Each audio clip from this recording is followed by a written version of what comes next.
At my retirement party, just as I reached for a gift box my children had sent with a note that read, "Dad, we're sorry," my attorney stepped in front of me and said quietly, "Don't touch it.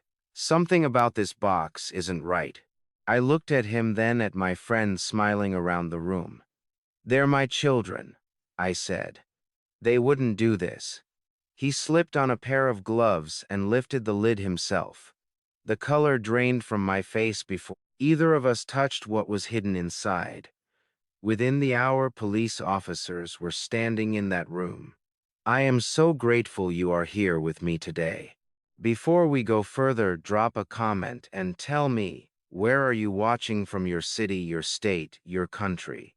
I genuinely want to know who is in this room with me."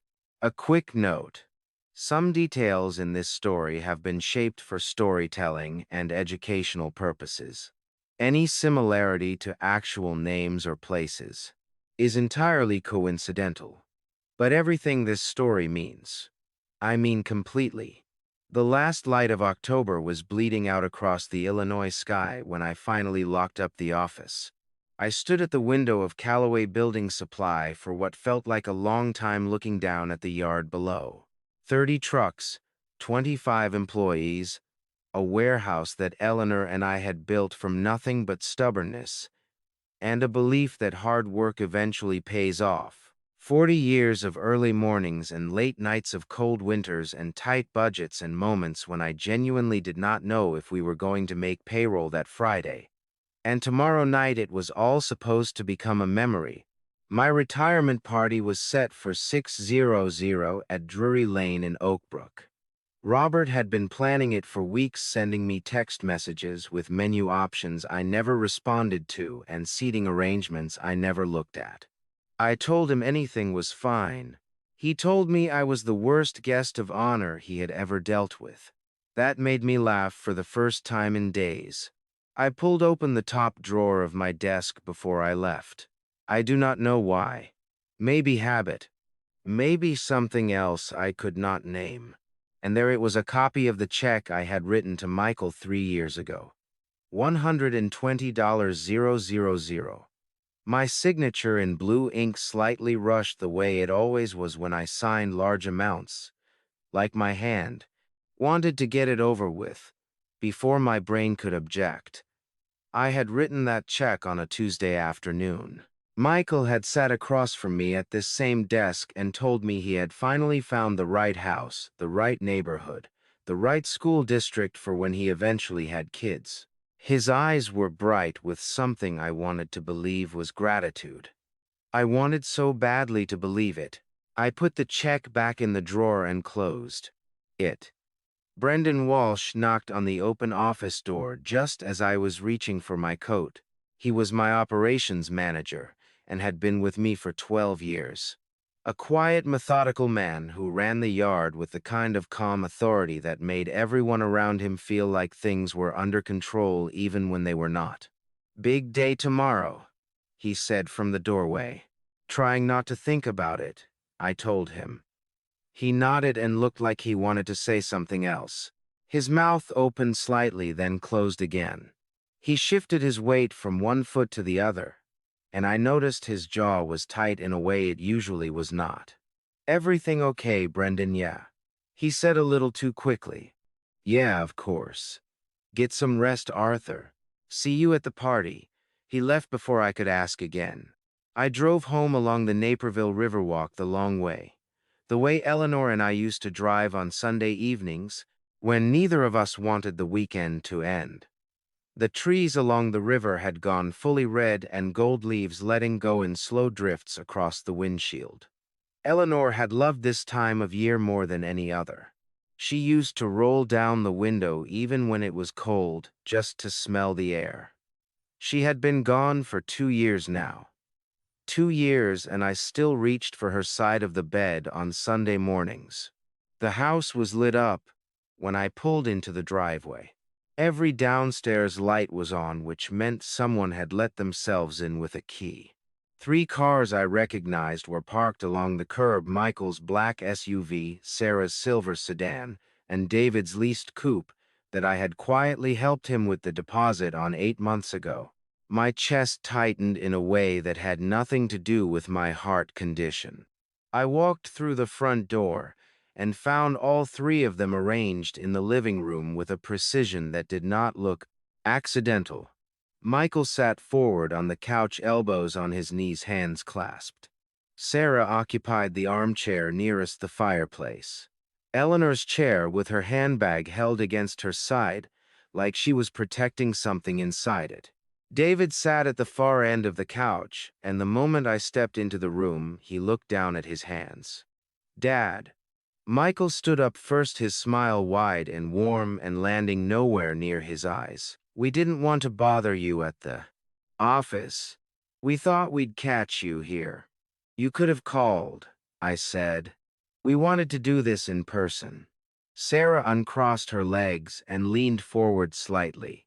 Her voice carried that careful, measured quality she had developed sometime in her 20s, the kind of tone that sounded reasonable no matter what was being said underneath it. "Dad, we've been talking about the business, about the transition.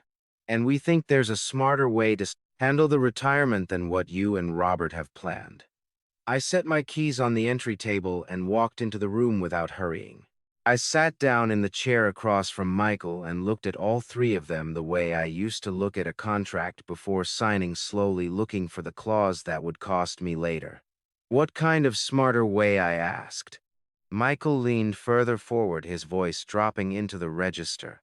He used when he wanted to sound like he was sharing a confidence. "If you transfer ownership of the company before you officially retire, rather than after, you avoid a significant estate tax liability down the road." We've had someone look at the numbers. The savings could be substantial. "Who looked at the numbers?" A financial advisor, Sarah said smoothly. "Someone with experience in family business transitions." "Robert Vance has been my attorney for 40 years, I said. "He's already handled the transition structure."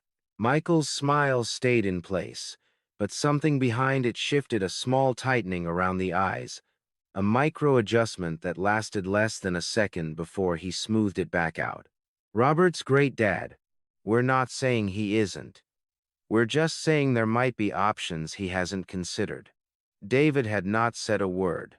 He was still looking at his hands, and his right thumb was pressing into his left palm in slow, rhythmic circles, the way he used to do as a child, when he was uncomfortable and trying not to show it. I looked at my youngest son for a long moment. He did look up. "I'll think about it," I said, which was not a yes and was not meant to be. They stayed for another 40 minutes talking around the subject in widening circles, each loop bringing them a little closer to numbers and timelines and language I recognized as legal framework without being able to identify the specific document it came from. Sarah did most of the talking. Michael reinforced at intervals. David contributed 3 sentences total, none of them substantive. When they finally left, I stood at the window and watched their tail lights disappear around the corner. Then I went to the kitchen, poured a glass of water I did not drink, and stood at the counter looking at the photograph on the refrigerator.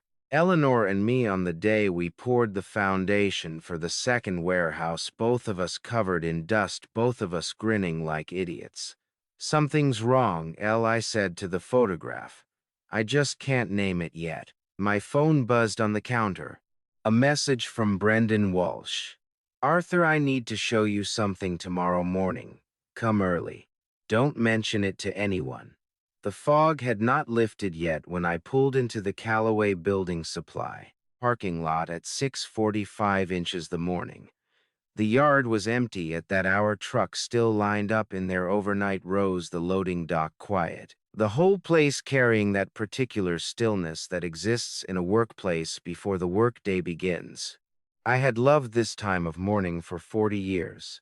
Eleanor used to say I was the only person she knew who was genuinely happy to arrive somewhere before anyone else.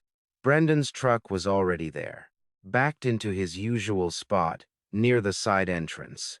The light in my office upstairs was on. I found him sitting at the small table in the corner of the room rather than at his desk, which told me immediately that whatever this was, it was not a work conversation. A manila envelope sat on the table in front of him, thick enough that the metal clasp was straining slightly. His hands were flat on either side of it, palms down, like he was steadying himself. "Close the door," he said. When I walked in, I closed it. "Brendan, you look like you haven't slept." "I haven't." He looked up and his eyes were red at the edges, the skin beneath them dark and heavy. "Arthur, before I show you what's in here, I need you to understand something. I didn't bring this to you sooner because I wanted to be sure. I needed to be absolutely sure before I said a word, because once I say it, can't be unsaid." My throat tightened. I sat down across from him and kept my voice level. "Then say it." Brendan pushed the envelope across the table. I opened the clasp and pulled out the contents slowly. The first thing I saw was a photograph, a printout slightly grainy, taken from what appeared to be the security camera in our main filing room. In the image, a man I recognized immediately was standing at the open cabinet where we kept the master contracts for our largest accounts. He was photographing documents with his phone methodically, one page at a time. My son Michael. The timestamp in the corner of the image read a Tuesday afternoon 3 months earlier, a day I had been out of the office at a site inspection in Joliet. "There are 6 more photos like that one," Brendan said, his voice tight and careful. "Different days always when you were out." He told the front desk he was dropping something off for you. "They let him through because he's your son." I set the photograph down and moved to the next item. A printed log of incoming calls to our accounting department, specific dates, specific times, a number I did not recognize at first. Brendan had circled it in red pen. "That's Sarah's cell," he said quietly. "She called Linda in accounting 4 times over 6 weeks, asking about the replacement value of our equipment fleet and the current balance on the business life insurance policy on you." The air in the room felt different than it had 30 seconds ago. I kept going through the envelope. There were printed emails, next exchanges between our system and an outside address that Brendan had traced to a commercial real estate consulting firm in Chicago. The emails were exploratory inquiries about the acquisition value of a mid-sized building supply operation in the western suburbs, sent under David's name, addressed to a competitor I recognized from years of running parallel bids. David had been shopping my company to my competitors before I had even officially retired. My hands were steady on the documents, but somewhere behind my sternum, something was twisting slowly and painfully, like a muscle being wrung out. These were my children. I had coached Michael's Little League team. I had driven Sarah to college, orientation, with the car packed so full we could barely see out the back window. I had held David in the hospital the night he was born and felt the specific terror and joy of being responsible for another human life.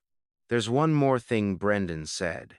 He reached into the envelope himself and removed a smaller sleeve, a clear plastic folder containing photocopies of documents. I recognized immediately: checks. Every check I had ever written to my 3 children over the past 5 years, copied from our business accounting records.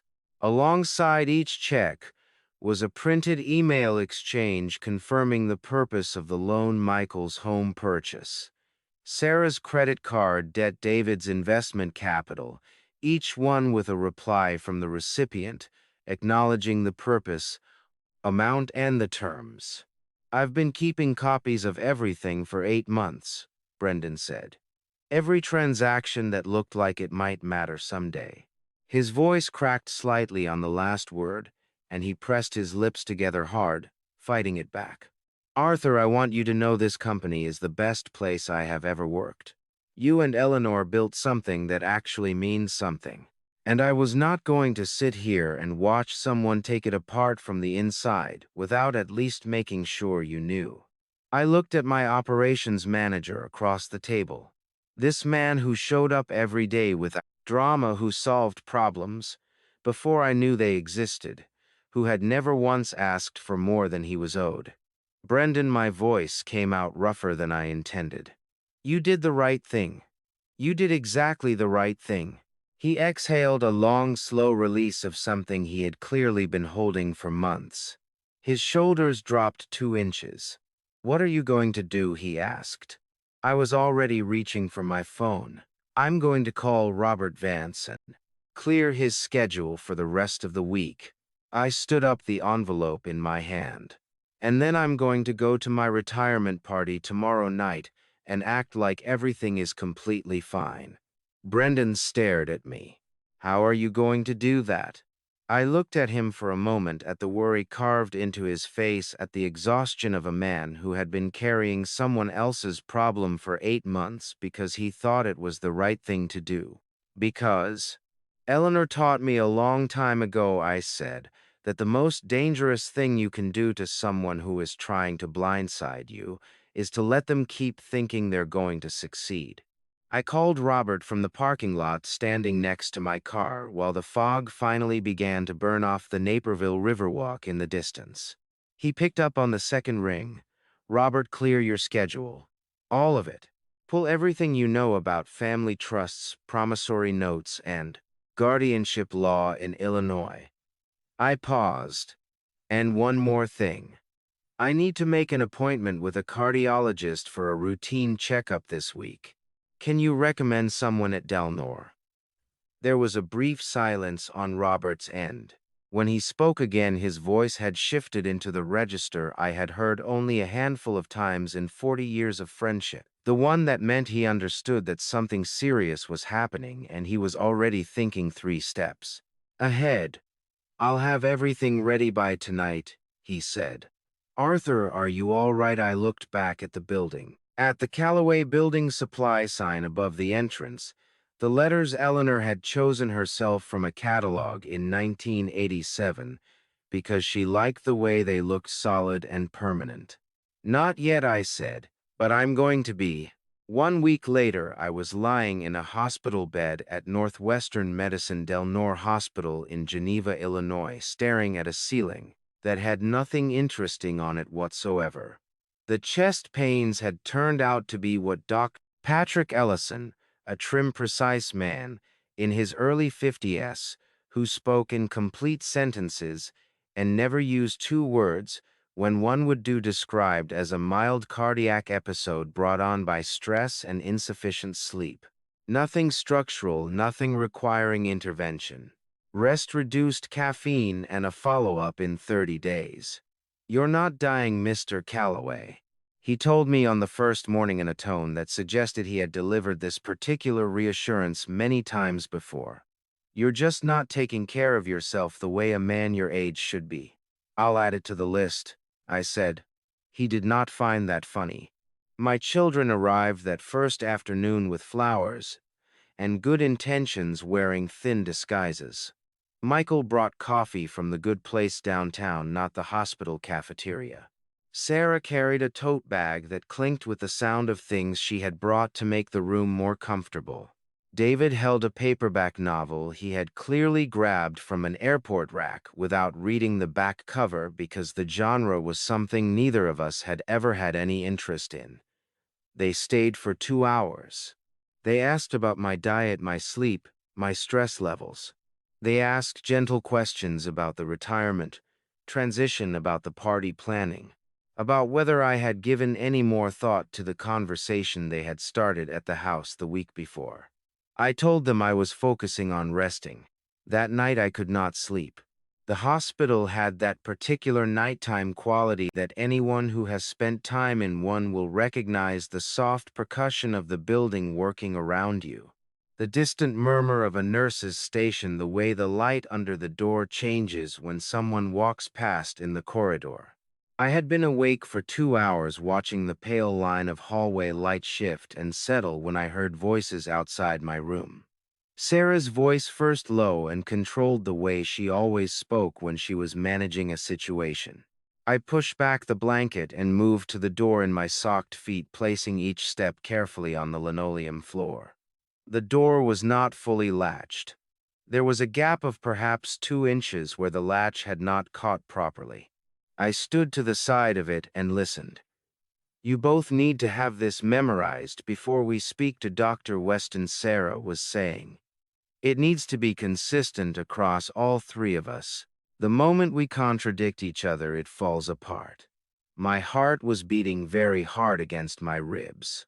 "Dad has been showing signs of confusion," she continued, her voice carrying the flat, rehearsed quality of someone reading from a prepared text. "Difficulty with memory, disorientation while driving."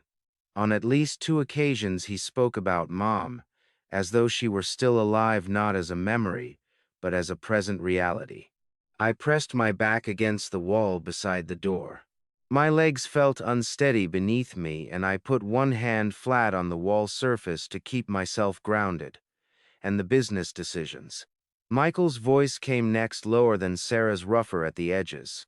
"Erratic financial decisions. Large sums given away without clear purpose." "That's good," Sarah said.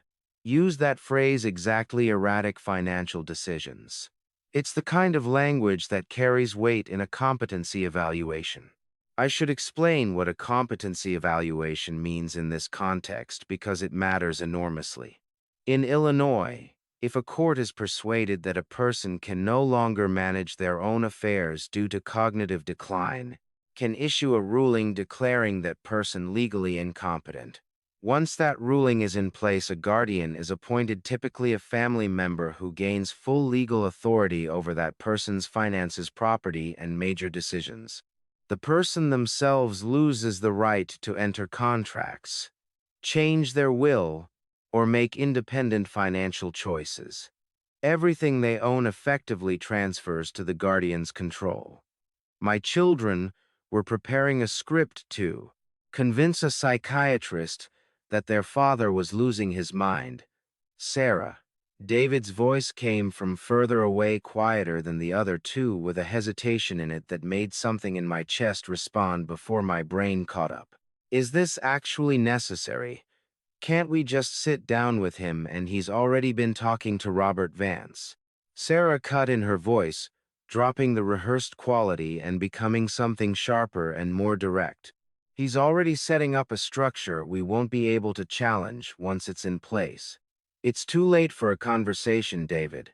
We needed to have that conversation 2 years ago." A pause. The sound of paper being folded. "Dr. Francis Weston does independent cognitive assessments," Sarah continued. "I've already called her office. We request the evaluation as concerned family members. We present consistent testimony. The rest follows its own logic." My hand was pressed so hard against the wall that I could feel the texture of the paint through my palm. I was not shaking. I was past shaking into that territory of extreme stillness that comes when something is so wrong that the body does not know how to process it into movement. These were my children. Michael, who had learned to ride a bicycle in the driveway of our first house on a Saturday morning in June, with Eleanor running alongside him, and me watching from the porch steps with a camera. Sarah, who had called me from her college dormitory during her first week away because she missed home and would not admit it. So she talked about her classes for an hour instead. David, born in the middle of a February snowstorm, the smallest and the last, who had fallen asleep on my chest in the hospital and stayed there for 3 hours while Eleanor slept and the snow kept falling out. I walked back to the bed. I lay down. I pulled the blanket up. The ceiling of the hospital room was white and smooth and entirely without expression, and I stared at it until the light under the door stopped changing and the corridor outside went quiet. They thought I was an old man who could be frightened into compliance. They thought grief and age and a mild cardiac episode had made me soft enough to manage. They had forgotten what I did for 40 years. A man who builds a Business from nothing does not do it by giving up. When the situation becomes difficult, he does it by staying very still and very quiet and very focused until he understands exactly what he is dealing with. By the time the sky outside my window began to lighten from black to gray, I had made 3 decisions. I was not going to tell them what I had heard. I was not going to change my behavior in any way that might signal awareness. And in the morning, when Dr. Ellison came for his rounds, I was going to ask him for a referral to a psychiatrist at my own request on my own terms before my children could move first. The most dangerous thing you can do to someone who is trying to blindside you is to let them keep thinking they are going to succeed. Eleanor had taught me that. Morning in a hospital has its own particular rhythm. The breakfast trays arrive before the light outside has, fully committed to being daylight. The nursing shift changes with a burst of quiet efficiency in the corridor. Doctors begin their rounds with the focused energy of people who have been awake longer than they appear. By the time Dr. Patrick Ellison pushed open my door at 7:45 with my chart in his hand and a cup of coffee he had clearly not yet finished. I had been awake for 2 hours and I knew exactly what I was going to say. "How did you sleep?" he asked, settling into the chair beside the bed, with the practiced ease of someone who had conducted 100,000 of these conversations. "Well enough," I said. "Dr. Ellison, before you start, I want to request something." He looked up from the chart. "Go ahead." "I want an independent cognitive evaluation. A full one. Scheduled at my request on my terms with a psychiatrist of your choosing, not anyone my family has contacted or suggested. I want it documented that this evaluation was initiated by me, not by my next of kin." Dr. Ellison studied me for a moment with the particular expression of a physician recalibrating. He was quiet, for the span of perhaps 4 seconds, not long, but long enough to be meaningful. "May I ask what prompted this?" he said carefully. "Let's just say I have reasons to want my mental competency on record before certain other people have the opportunity to raise questions about it." He held my gaze. Then he wrote something in the chart, closed it, and said, "I'll refer you to Dr. Frances Weston. She's the best independent evaluator in this region, and she has no existing relationship with your family. The evaluation will be fully documented as patient-initiated." He paused. "Mr. Calloway, is there anything else I should know?" "Not yet," I said. "But thank you." He left. I sat up straighter in the bed and waited. They arrived at 9:15, all 3 of them filing through the door, with the coordinated timing of people who had agreed on an entrance. Michael carried coffee, again a different brand, this time from a place closer to the hospital. Sarah had the tote bag from the day before. David was wearing the same jacket he had worn yesterday, which told me he had not gone home the previous night and had instead stayed somewhere close by. The tape's performance began within minutes. Sarah positioned herself nearest to the door, nearest to the corridor I noted, nearest to where a doctor might appear.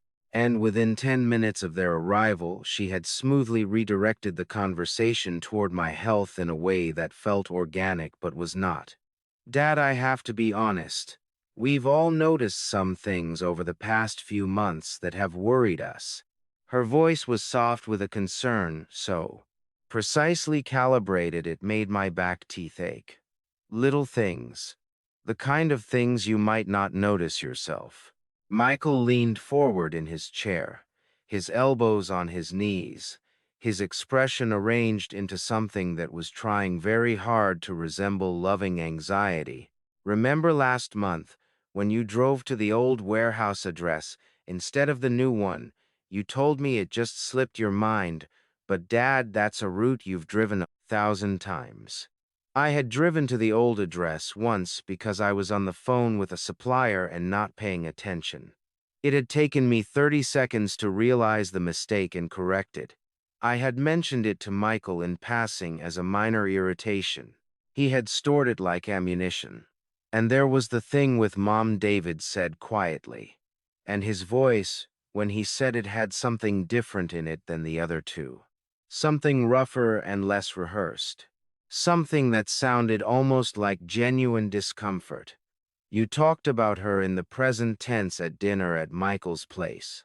Like she was going to be joining us. I looked at my youngest son.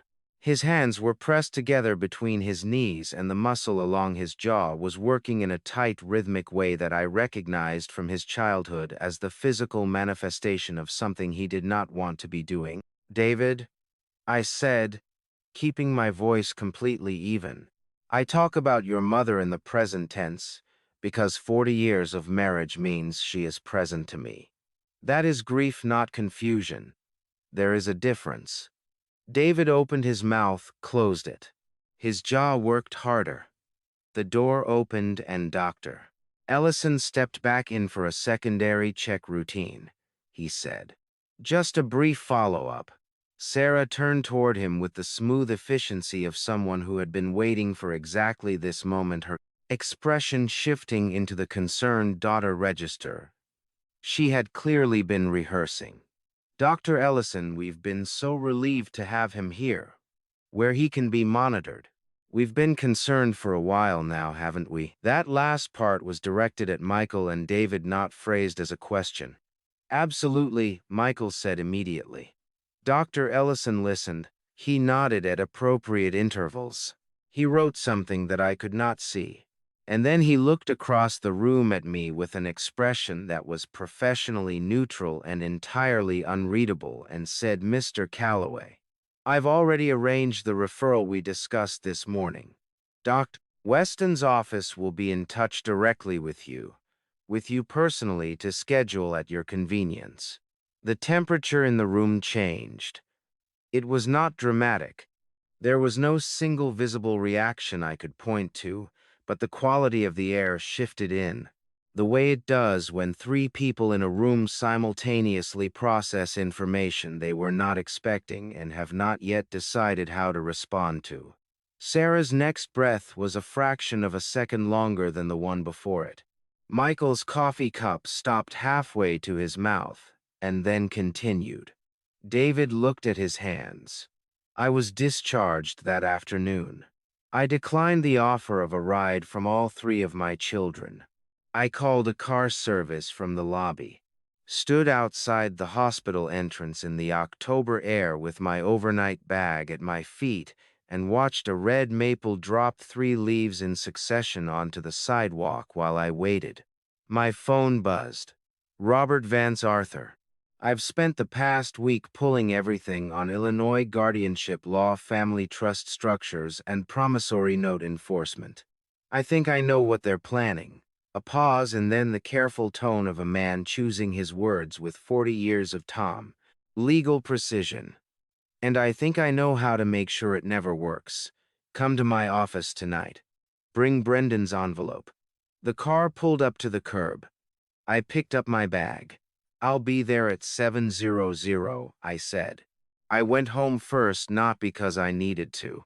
The hospital had discharged me with nothing more than a pamphlet about cardiac health and a prescription for a medication I had already been taking, but because I needed 1 hour inside my own house before I walked into Robert's office. I needed to stand in my kitchen and drink a glass of water and look at Eleanor's photograph on the refrigerator and remind myself who I was before the conversation I was about to have. The house was quiet in the way it had been quiet for 2 years. Not empty exactly. Eleanor had left too much of herself in the arrangement of the furniture and the choice of the curtains and the garden she had planted along the back fence for the place to ever feel truly empty, but quiet in the way that a room feels when the person who filled it most completely is no longer there. I changed my clothes, drank the water, looked at the photograph for a long moment, and left. Robert Vance's office was on the second floor of a brick building on Chicago Avenue in downtown Naperville, 3 blocks from the river. He had been in the same office for 22 Years, and it looked exactly like a room that had been occupied by the same serious and meticulous man for 22 years. Floor-to-ceiling bookshelves, a desk the size of a dining table, and a lamp that cast a warm yellow light that made everything look slightly more manageable than it probably was. Robert himself was 65 years old, built like a man who had played rugby in college, and never entirely stopped with gray hair. He kept short and sharp, blue eyes that had a disconcerting habit of staying completely still when he was thinking hard. We had known each other for 40 years, since we were both young men renting opposite ends of a drafty apartment building in Wicker Park and arguing about baseball on the shared porch. He was standing at his desk when I walked in, 2 mugs of coffee already poured, Brendan's envelope open in front of him. I took the liberty, he said, nodding at the envelope. You said to pull everything, and you told me what was in it, so I started without you. Sit down. I sat. He remained standing. Robert always thought better on his feet. First, he said, tell me about the hallway conversation at the hospital. I told him, all of it word for word as I remembered it, which was perfectly because I had spent the night fixing each phrase in my memory with the deliberate precision of a man who understood he would need to repeat it accurately later. Robert listened without interrupting, his eyes still, his coffee untouched. When I finished, he let out a long breath through his nose. Frances Weston, he said. Smart. She's thorough and genuinely independent. The fact that you got to Allison first and requested her yourself before they could date. He picked up his coffee and pointed it briefly in my direction. That was the right move. Now tell me what you know, I said. A lawyer named Garrett Pullman filed a preliminary inquiry last Thursday with the DuPage County Circuit Court regarding guardianship proceedings for a 6-0-year-old male subject in Naperville. He did not name you directly in the filing that comes later, but the description is specific enough. Robert set down the mug. Pullman specializes in contested guardianship cases. He does not do family estate work. Someone hired him for a specific purpose. My hands were resting on the arms of the chair, and I pressed my fingers into the upholstery with enough force to feel the frame beneath. How did you find this out?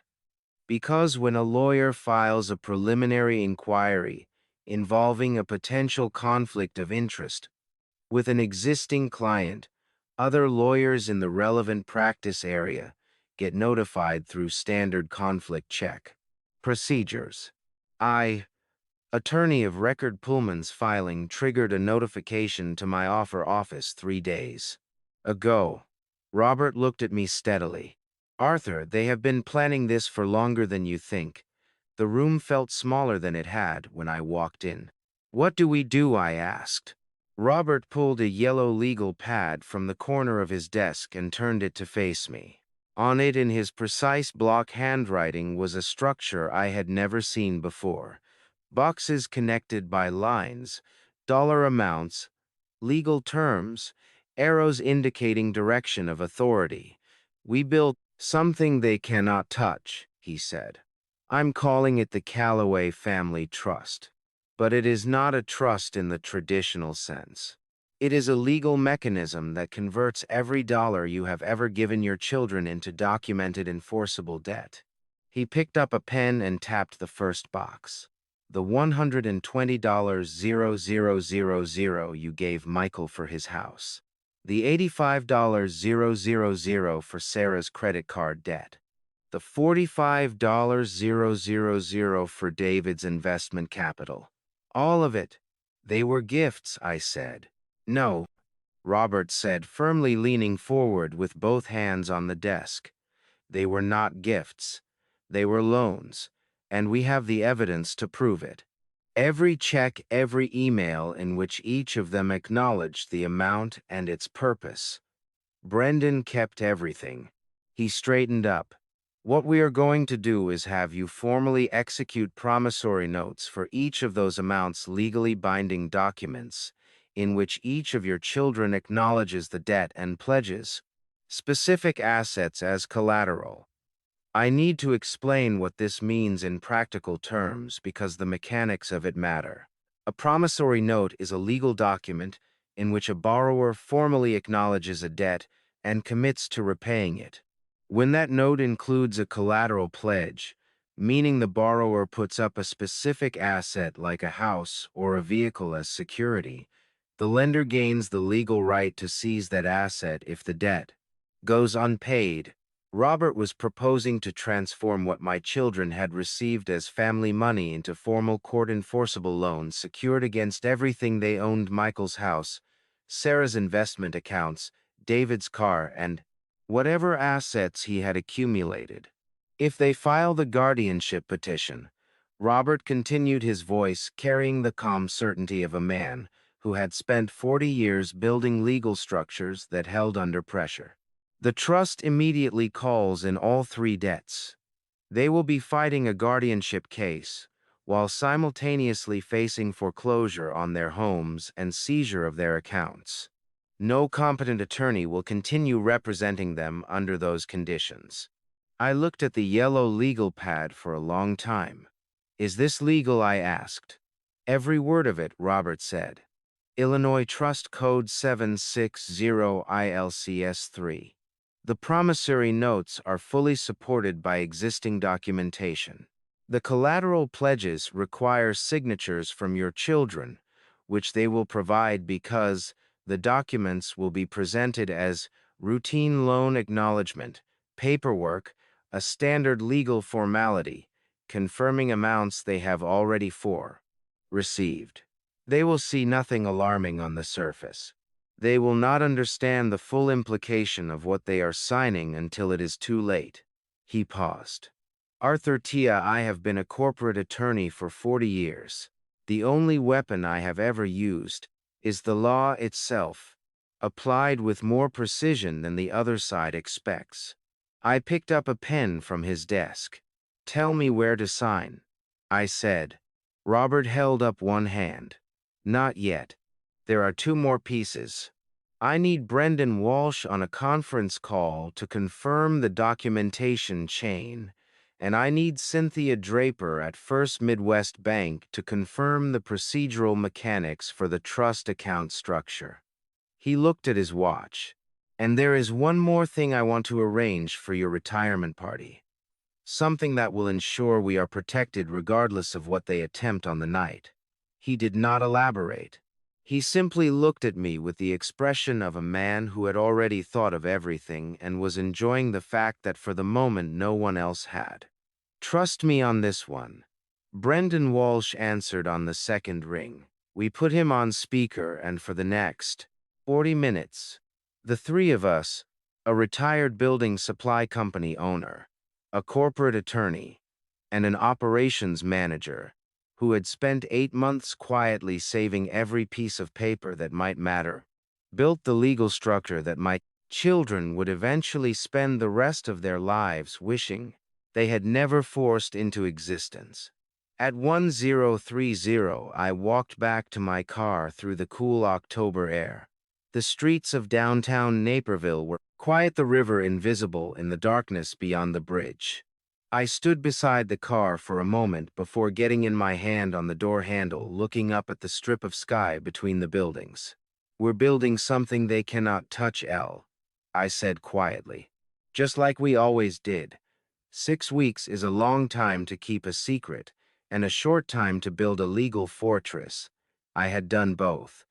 The morning of my retirement party arrived the way significant mornings often do, quietly without announcement, with the same gray pre-dawn light that preceded every other morning I could remember. I was awake before 5:00, which was not unusual. I made coffee in the kitchen, stood at the back window, and looked out at the garden Eleanor had planted along the fence line the summer before she got sick. The black-eyed Susans had gone dormant for the season. The ornamental grasses were bent and silver in the October cold. A knock at the front door at 730 pulled me away from the window.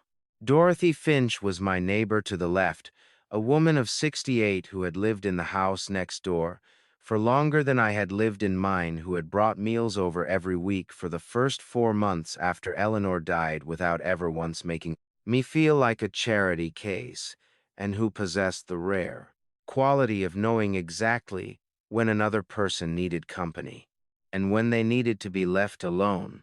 She was standing on my porch with a bunch of sunflowers wrapped in brown paper and a smile that reached all the way up. "Eleanor would have been so proud of you today, Arthur," she said simply. My throat tightened in a way I had not anticipated. I took the sunflowers and managed a thank you that came out rougher than I intended. And Dorothy Finch, being Dorothy Finch, pretended not to notice and asked instead whether I had eaten breakfast. I had not. She came in and made eggs while I got dressed, and we ate together at the kitchen table, the way Eleanor and I used to eat on weekend mornings. And for 20 minutes the house felt inhabited in a way it had not felt in a long time.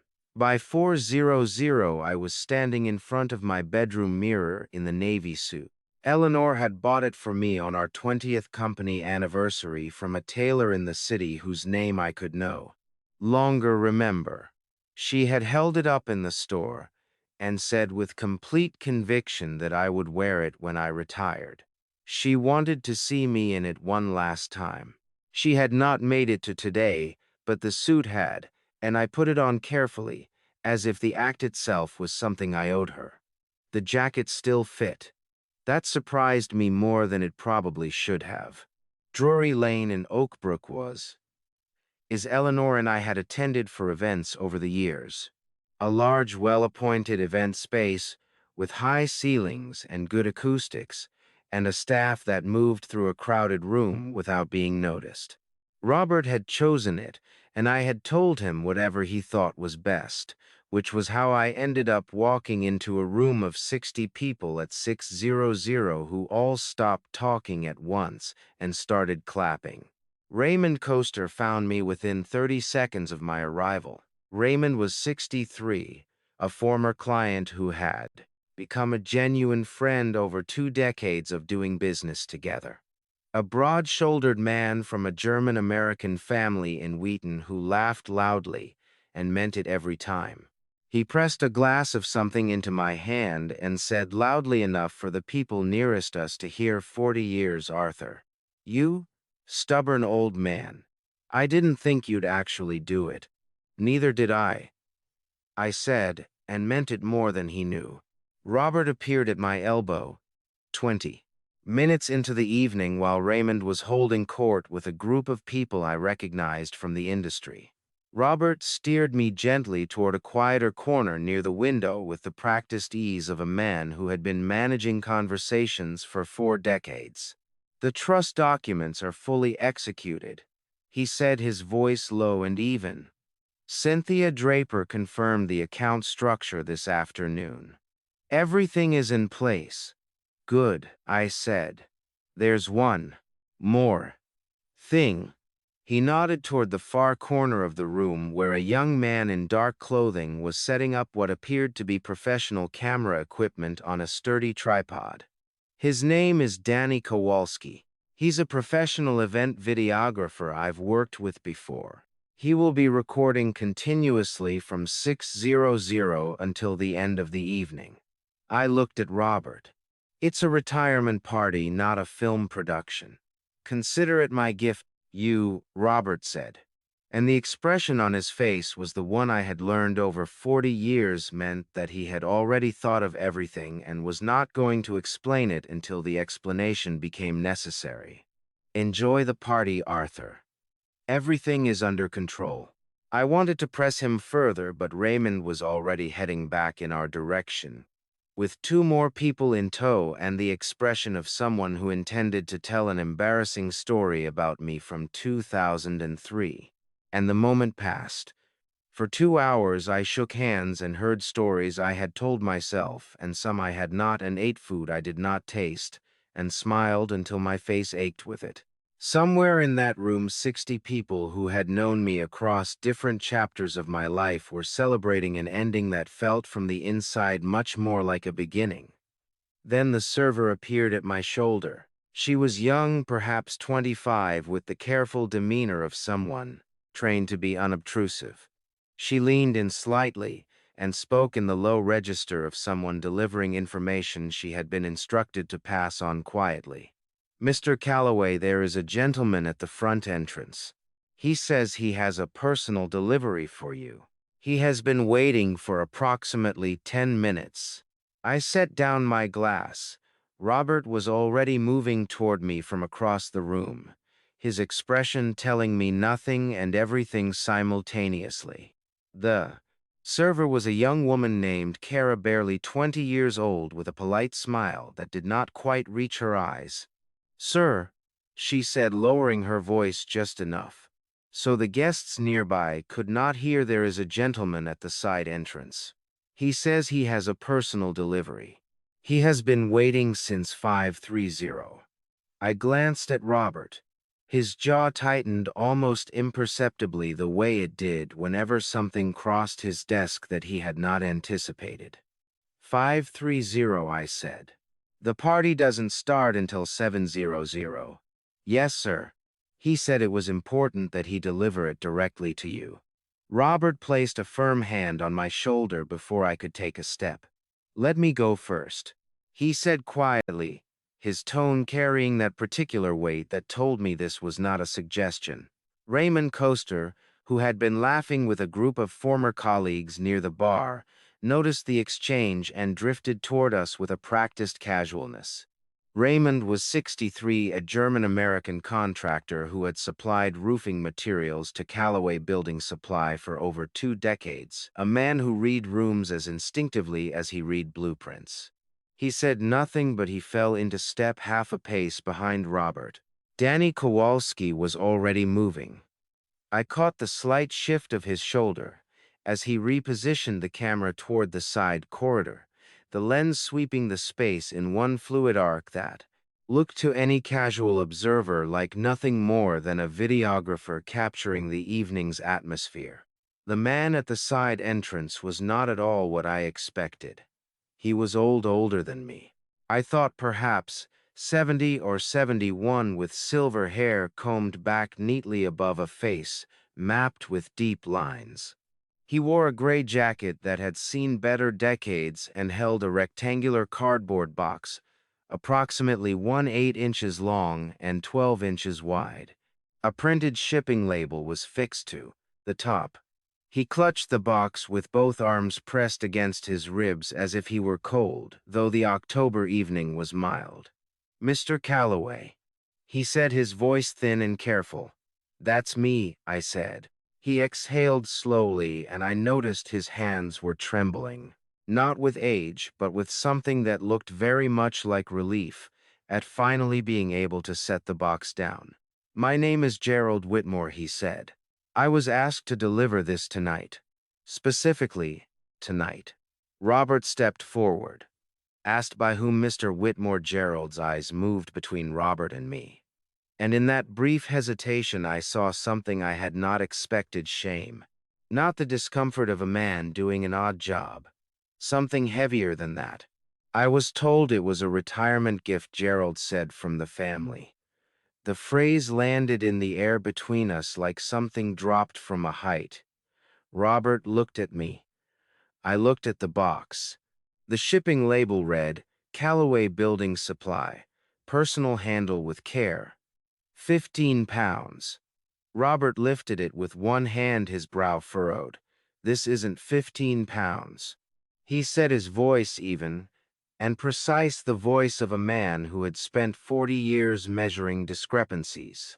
"This is closer to 4, maybe 5 at most." He set it back on the side table and turned to Danny with a single nod. Danny stepped forward, camera running, and filmed the label, the seal, and the dimensions of the box from 3 separate angles without being asked. "Mr. Whitmore," Robert said, turning back to Gerald. "Before Mr. Calloway opens anything, I need to ask you a few questions. Is that all right with you?" Gerald nodded quickly, almost gratefully. His shoulders dropped as if a weight he had been carrying for days had just been lifted from them. I stood watching the old man's face and felt something cold and slow settle into my chest.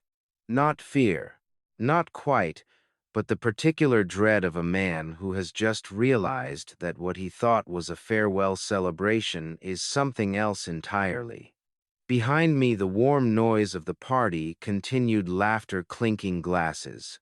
Raymond's baritone telling some story about a construction job in Peoria.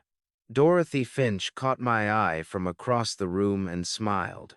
And for a moment I felt the two worlds, that bright ordinary evening and whatever this was, pulling at me from opposite directions.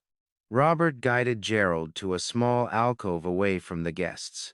I followed, leaving the box on the side table under Danny's unblinking lens. "Who told you to deliver this tonight?" Robert asked. Gerald pressed his lips together. He looked at me directly and his voice dropped to just above a whisper. "Your son," he said. "Michael, he called me 3 days ago.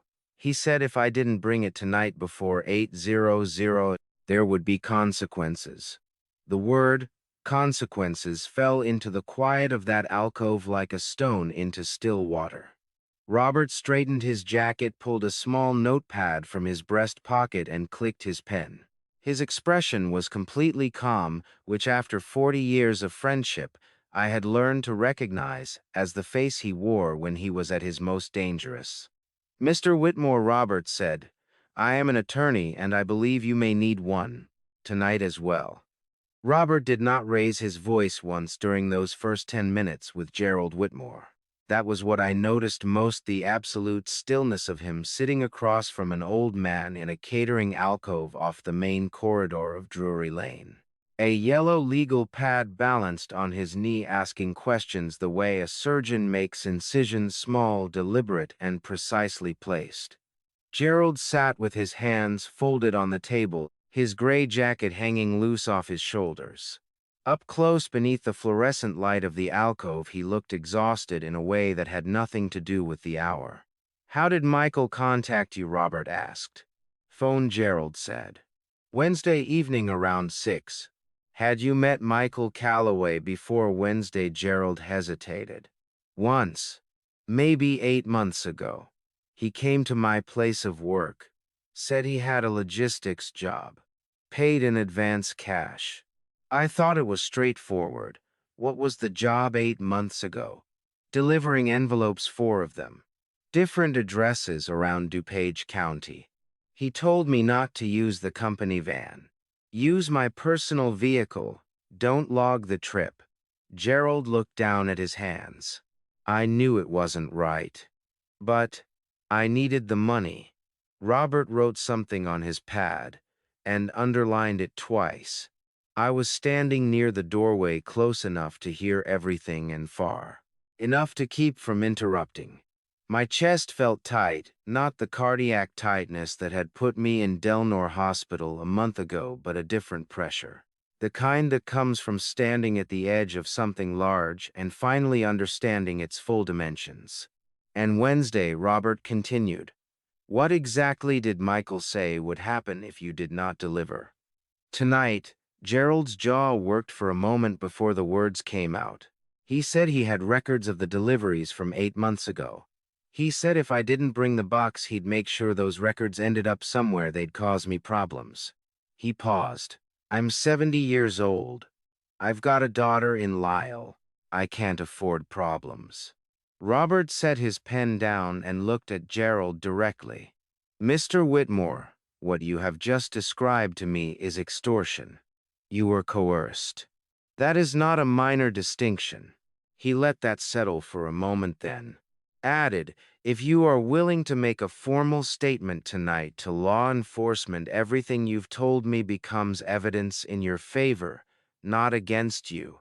Do you understand that?" Gerald looked at me rather than at Robert when he answered. "Yes," he said quietly. "I understand." I nodded once. I did not trust my voice to stay steady if I used it just then. Raymond Coaster appeared at the alcove entrance, his expression carefully neutral. "The guests are asking for you, Arthur. They want to do the toast." "5 more minutes," I said. Raymond looked at the box on the side table, still sealed, still sitting under Danny's lens. He said nothing further and withdrew. Robert stood, rolled his pen between his fingers once, then turned to the table. "Before we contact anyone," he said, "I want to see what's in that box on camera with witnesses before it leaves this room."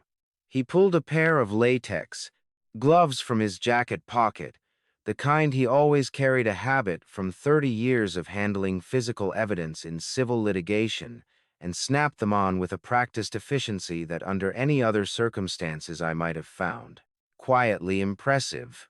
Danny moved in, closed the camera steady on his shoulder, the red recording light a small constant point in my peripheral vision. Robert broke the outer seal along the top edge with a single clean motion. He folded back the cardboard flaps and lifted out the first layer of packing material, standard foam, sheeting, the kind used for fragile equipment. Beneath it sat what appeared to be a framed photograph wrapped in tissue paper and a small envelope with my name written on the front in handwriting I did not recognize. "Wait is still wrong." Robert said more to himself than to any of us. He set the photograph and the envelope aside without opening either of them and pressed both gloved hands along the interior walls of the box. His fingers moved across the bottom, pressing, testing. Then he stopped. He pressed down on one corner of the base, and the opposite corner rose slightly, a fraction of an inch, barely visible, but enough. "False bottom," he said. He worked his fingers along the seam with the careful patience of a man who had learned long ago that haste destroys evidence. The panel lifted cleanly. Beneath it, pressed flat in a shallow recess no more than an inch deep, lay a folded bundle of documents secured with a single rubber band. The top page was visible without unfolding anything. It was a loan agreement. The borrower's name was Arthur Calloway. The lender was listed as Meridian Capital Solutions, LLC. The date was 14 months ago. The amount was $420,000. I had never signed any such document in my life. My hand reached out before I had consciously decided to move, and Robert stepped sideways, blocking my reach without touching me. "Don't," he said. It was the single sharpest word I had heard him speak all evening. "Not yet. Not until this is photographed exactly as it is." Danny crouched, angling the lens directly down into the open box. The room felt very small suddenly. The noise of the party glasses, laughter, someone's story reaching a punchline seemed to be coming from a place great distance from another life running parallel to this one. Robert straightened, removed one glove, and reached for his phone. His voice was composed and precise when he spoke. "I'm calling Detective Leonard Graves," he said. "He needs to be here before anyone moves that box. Before I go any further, I need to know you are still with me. If you have made it this far, drop the number 9 in the comments right now. Just the number. That is all I need to know. You are here because what is about to happen next is something I never saw coming, and I do not want you to miss a single second of it. A gentle reminder: this story contains some elements shaped for storytelling and educational purposes. Details that may not reflect every exact moment as it happened. If that is not something you wish to continue with, this is a good place to step away and find something that suits you better. No hard feelings at all. Detective Leonard Graves arrived at 17 minutes past 8. He was not what I expected from a name like Graves, not somber, not slow. He was compact and direct, somewhere in his mid-40s, with close-cropped dark hair, going gray at the temples, and the kind of eyes that moved across a room the way a surveyor's instrument moves across a site, measuring, cataloging, missing nothing. He wore plain clothes, a dark jacket over a collared shirt, a badge clipped to his belt.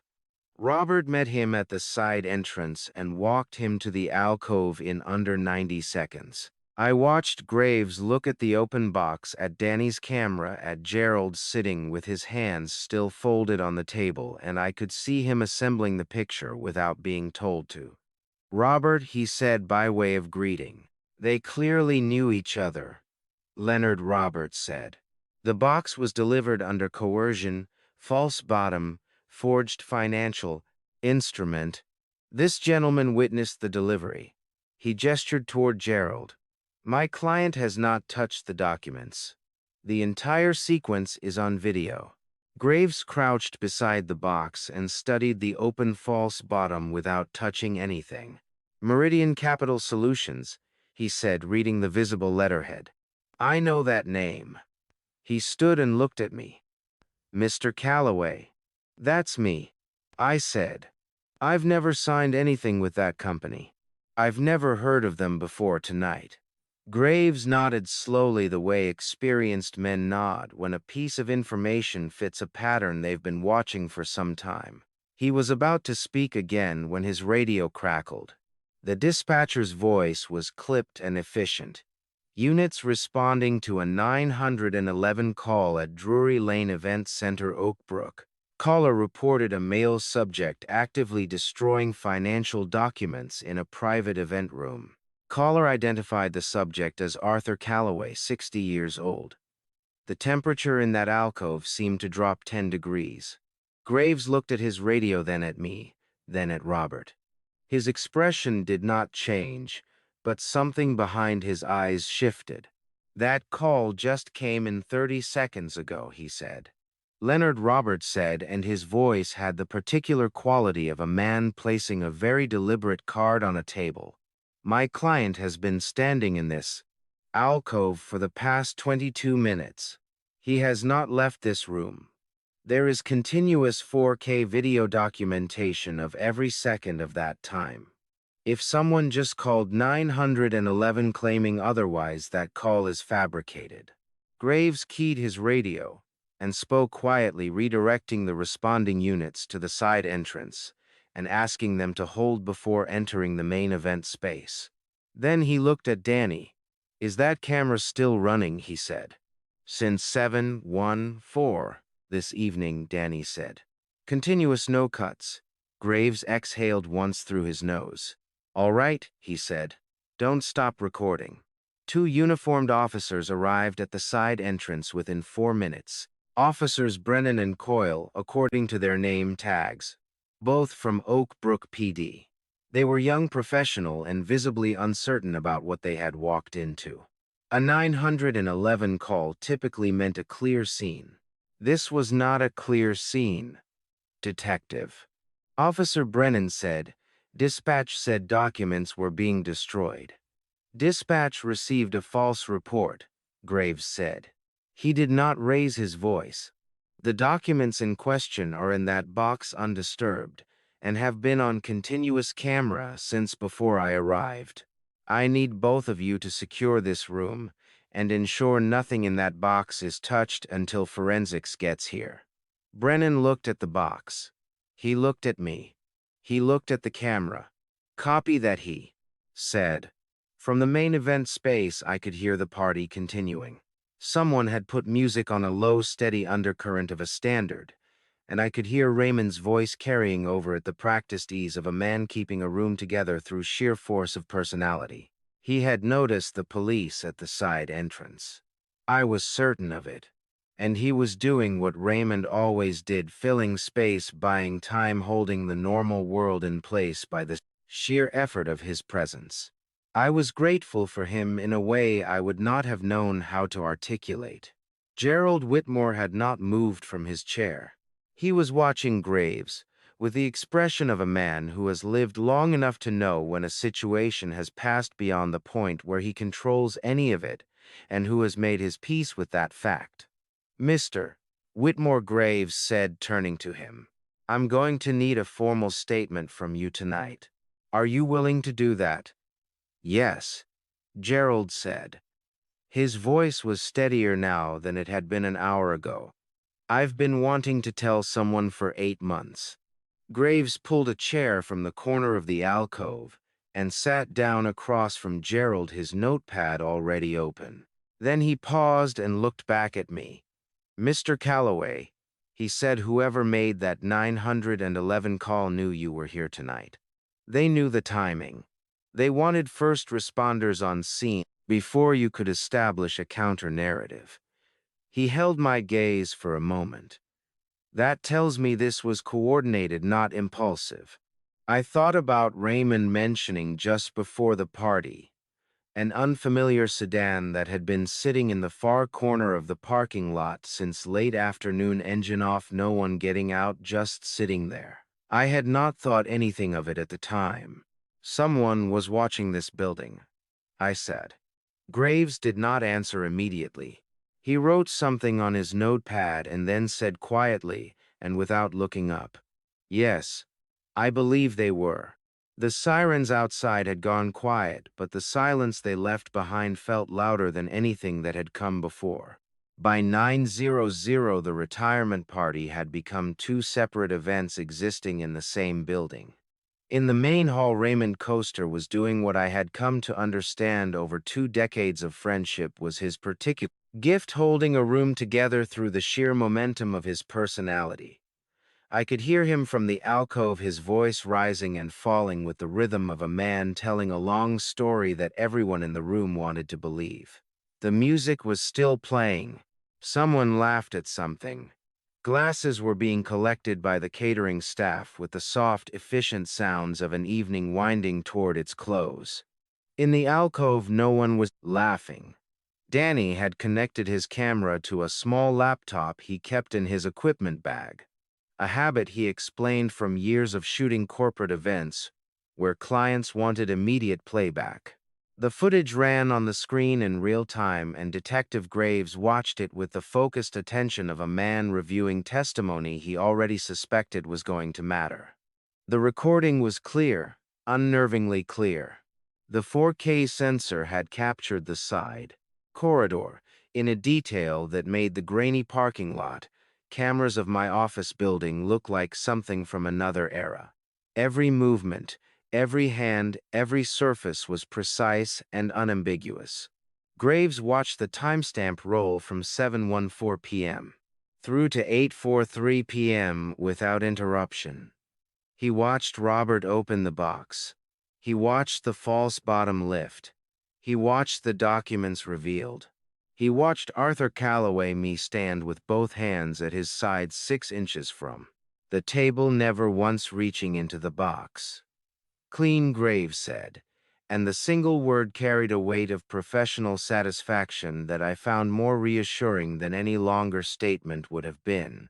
Robert had spent the intervening time at the far end of the alcove table working through the documents from the false bottom with the systematic patience that I had watched him apply to contracts for 2 decades. He wore fresh gloves. He had not spoken in 11 minutes, which in Robert Vance's vocabulary meant he was thinking very hard about something very specific. When he finally looked up, his expression was not angry. It was worse than angry. It was certain. "Arthur," he said, "come here." I crossed to where he sat. He had laid 2 documents, side by side, on the table. On the left was the forged loan agreement from the false bottom, the one bearing my name, and the Meridian Capital Solutions letterhead. On the right was a photocopy he had pulled from his briefcase, the original deed of trust for Calloway Building Supply, dated 19 years ago, bearing my genuine signature. The difference was visible even to me, and I am not a forensic examiner. My real signature carries a particular leftward lean in the capital A of Arthur, a habit I developed in my 30s that Eleanor used to tease me about, saying it looked like the letter was trying to walk away from the rest of my name. The signature on the Meridian document had no such lean. The capital A was upright, symmetrical, careful. It was a copy of a copy. Someone had scanned one of my signatures from an older document and reproduced it with enough imprecision to pass casual scrutiny, but not the scrutiny of a man who had processed my paperwork for 22 years. "I have 37 documents in my files with your genuine signature," Robert said. Every single one of them has that lien. This one does not. He paused. This is not a professional forgery, Arthur. This is someone who had access to one of your older signatures and thought that was enough. Graves had come to stand behind us. He looked at both documents without touching them. I'll need those photographed and logged before they leave this room, he said. Already done, Danny said from the corner without looking up from his laptop. Graves permitted himself the briefest approximation of a smile. I pulled a chair out and sat down. Not because I chose to, but because my legs made the decision without consulting me. Aye. At the upright capital A, on that forged document, and tried to understand what it meant. Not legally, not strategically, but in the plain human sense of what it means. When someone who shares your blood decides to put your name on a blooded A. Lie. Dorothy Finch appeared at the alcove entrance. She had clearly been watching the side corridor for some time because she had the expression of a woman who has already absorbed the outline of a situation and is now simply waiting to be useful. The guests are leaving, she said softly. Raymond told them you had an urgent business matter. No one asked questions. Thank you, Dorothy, I said. She looked at me for a moment with the direct, undecorated concern of a person who has known you long enough to skip the preamble. Are you all right, Paul? I considered the question honestly. Not entirely, I said, but I will be. She nodded as if that were the correct answer and withdrew to the hallway. Graves straightened and looked at Robert. The Meridian Capital Solutions name keeps coming up, he said. We've had 2 other complaints in DuPage County in the last 14 months involving that LLC. Both elderly homeowners. Both involved forged loan instruments. The air in the alcove changed. This isn't just about Arthur, Roberts said. It was not a question. Nope, Graves said. I don't think it is. He pulled out his notepad. One of those earlier complaints mentioned a facilitator, a man named Craig Dunbar, operating out of a Bolingbrook address. I did not know that name. I looked at Robert. Robert's expression told me with absolute clarity that he did. The house on Crestwood Lane had never felt as large as it did that night. I had lived in it for 19 years, raised 3 children inside its walls, watched Eleanor tend the garden through every window that faced south. Learned the particular sound the third stair made when someone tried to come down quietly after midnight. I knew every corner of it, the way you know the face of someone you have loved for a long time. Not by thinking about it, but by the way your body simply moves through the knowledge without effort.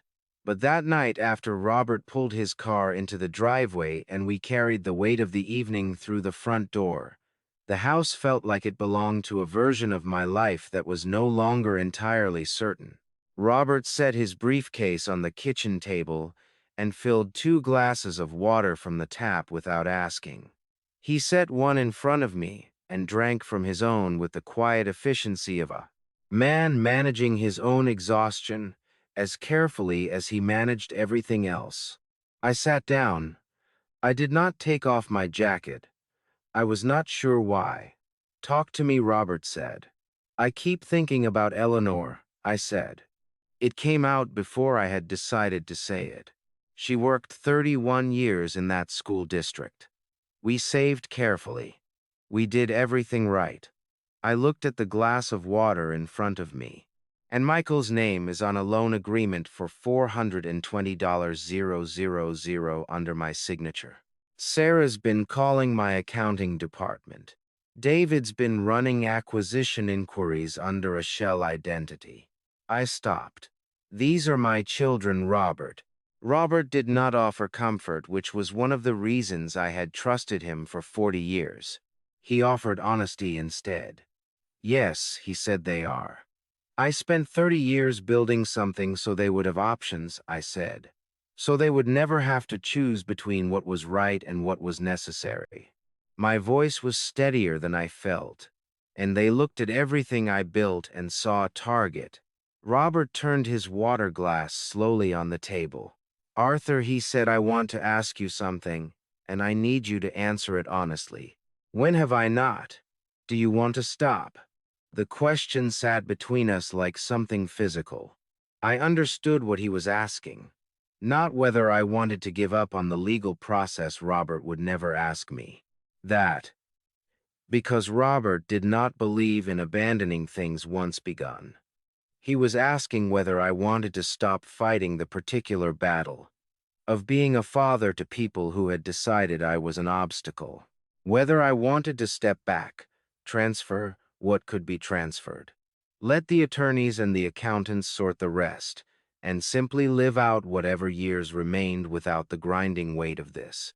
It was not a small question. I thought about the retirement party, the sunflowers. Dorothy had brought the navy jacket Eleanor had chosen from a rack in a Michigan Avenue store. 11 years ago, running her hand along the lapel and saying quietly and with complete certainty that I would wear it to something that mattered. I thought about Danny Kowalski setting up his camera at 7:14 inches the evening, the red lights steady and unblinking. I thought about Gerald Whitmore's hands, shaking on that cardboard box, and the shame in his face, and the 8 months he had carried that shame alone. No, I said, I don't want to stop. Robert nodded once as if he had expected nothing different but had needed to hear it directly. A soft knock at the front door interrupted whatever he was about to say next. It was Dorothy Finch standing on the porch step with a covered dish and the expression of a woman who had decided at some point during the drive home from Drury Lane that the two men in this house were not going to feed themselves properly tonight. She was 68 years old, 5'4", with silver hair, cut practically short, and the direct, unhurried manner of someone who has outlived enough difficulties to know which ones require urgency and which ones require casserole. I saw the lights on, she said simply, and handed me the dish. I stepped back to let her in. She looked around the kitchen, registered the briefcase, the untouched water glasses, the jacket still on, and said nothing about any of it. She set her own coat on the hook by the door, the hook Eleanor had installed, and put the casserole dish in the oven at a temperature she apparently decided on independently. 30 minutes, she said, and sat down at the far end of the table with the comfortable authority of a woman in her own kitchen. Robert cleared his throat. Dorothy, he said, did you drive past the Drury Lane parking lot? On your way home. I did, she said. The dark blue sedan was gone, but I got the plate number before it left. She slid a folded piece of paper across the table. Robert unfolded it, looked at it, and something in his posture changed in a way I had not seen all evening. Not alarm, something quieter and more resolved than alarm. I know this plate, he said. He reached for his phone.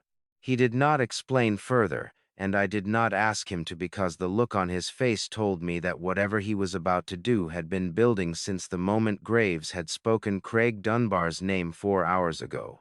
He stepped into the hallway, and I heard his voice begin low, deliberate, and completely controlled before the distance swallowed the words entirely. Dorothy looked at me across the table. Eat something when it's ready, she said, with the gentle firmness of someone who understands that the body keeps its own counsel regardless of what the mind is occupied with. Yes, I said, I will. Outside, the neighborhood was still. The oak tree at the end of the driveway moved slightly in a wind I could not hear through the glass. 19 years of a life. 3 children I had held as infants in this same house in rooms, now dark down the hallway. I pressed my hands flat on the table and breathed. Before I reveal what Robert found, and I promise you this stopped me cold, when I first understood it, type the word proof in the comments below. It will only take you a second, and it tells me you are still in this room with me, still listening, still here. One thing worth knowing: portions of this story have been crafted with narrative and educational intent. Some details shaped to carry the message more clearly. If you would prefer to step away before we go deeper, this is your moment. But if you stay, what comes next will show you exactly how far this had gone. I woke at 5:40 inches the morning to the sound of Robert's car pulling into the driveway. I had not slept well. The third stair had not moved once. During the night, which meant the house had been still, which meant the stillness had belonged entirely to me. No footsteps, no voices, nothing but the particular silence of a home that holds in night. Its history in every corner and offers no commentary on any of it. I had lain on top of the covers in the clothes I had worn to the party. Eleanor's navy jacket folded carefully over the back of the chair by the window and stared at the ceiling for most of 4 hours. By the time Robert knocked, I was already in the kitchen with the coffee made. He came in looking the way a man looks when he has not slept but has spent the intervening hours doing something that made the sleeplessness worthwhile alert in a specific directed way, his briefcase held close, his jacket pressed, despite the hour.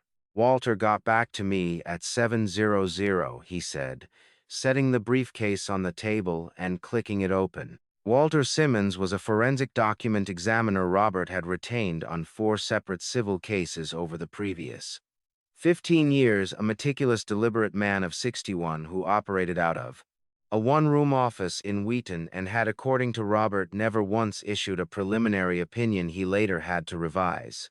Robert had emailed him high-resolution photographs of both documents the previous night, along with a written summary of the discrepancy he had identified. Walter's preliminary written opinion ran to 2 pages. Robert set it on the table and turned it to face me. I am not a man who reads legal and technical documents with ease. That was always Robert's domain, but the language of Walter's opinion was precise enough to follow without a law degree. He had identified 7 specific points of divergence between the signature on the Meridian Capital Solutions loan agreement and Arthur Calloway's genuine signature, as represented across the comparison documents. The leftward lean of the capital A was the most visible, but it was not the most significant. The most significant was the pressure gradient. Robert explained it while I read. When you sign your name, the pen pressure changes. At specific points, heavier on the downstrokes, lighter on the curves. It's unconscious. You've been doing it the same way for decades. Walter can map those gradients from high-resolution scans. He tapped the second page of the opinion. The signature on the Meridian document has uniform pressure throughout, no variation. That's not how human beings sign their names. That's how a digital reproduction of a signature looks when it's been lifted from a scanned document and placed on a new one. Someone scanned my signature from an existing document and transferred it, I said. Yes. And Walter's preliminary assessment is that the source document was something with a relatively low-resolution original scan. The reproduction artifacts suggest it passed through at least one generation of digital copying before being placed on the Meridian agreement. Robert paused.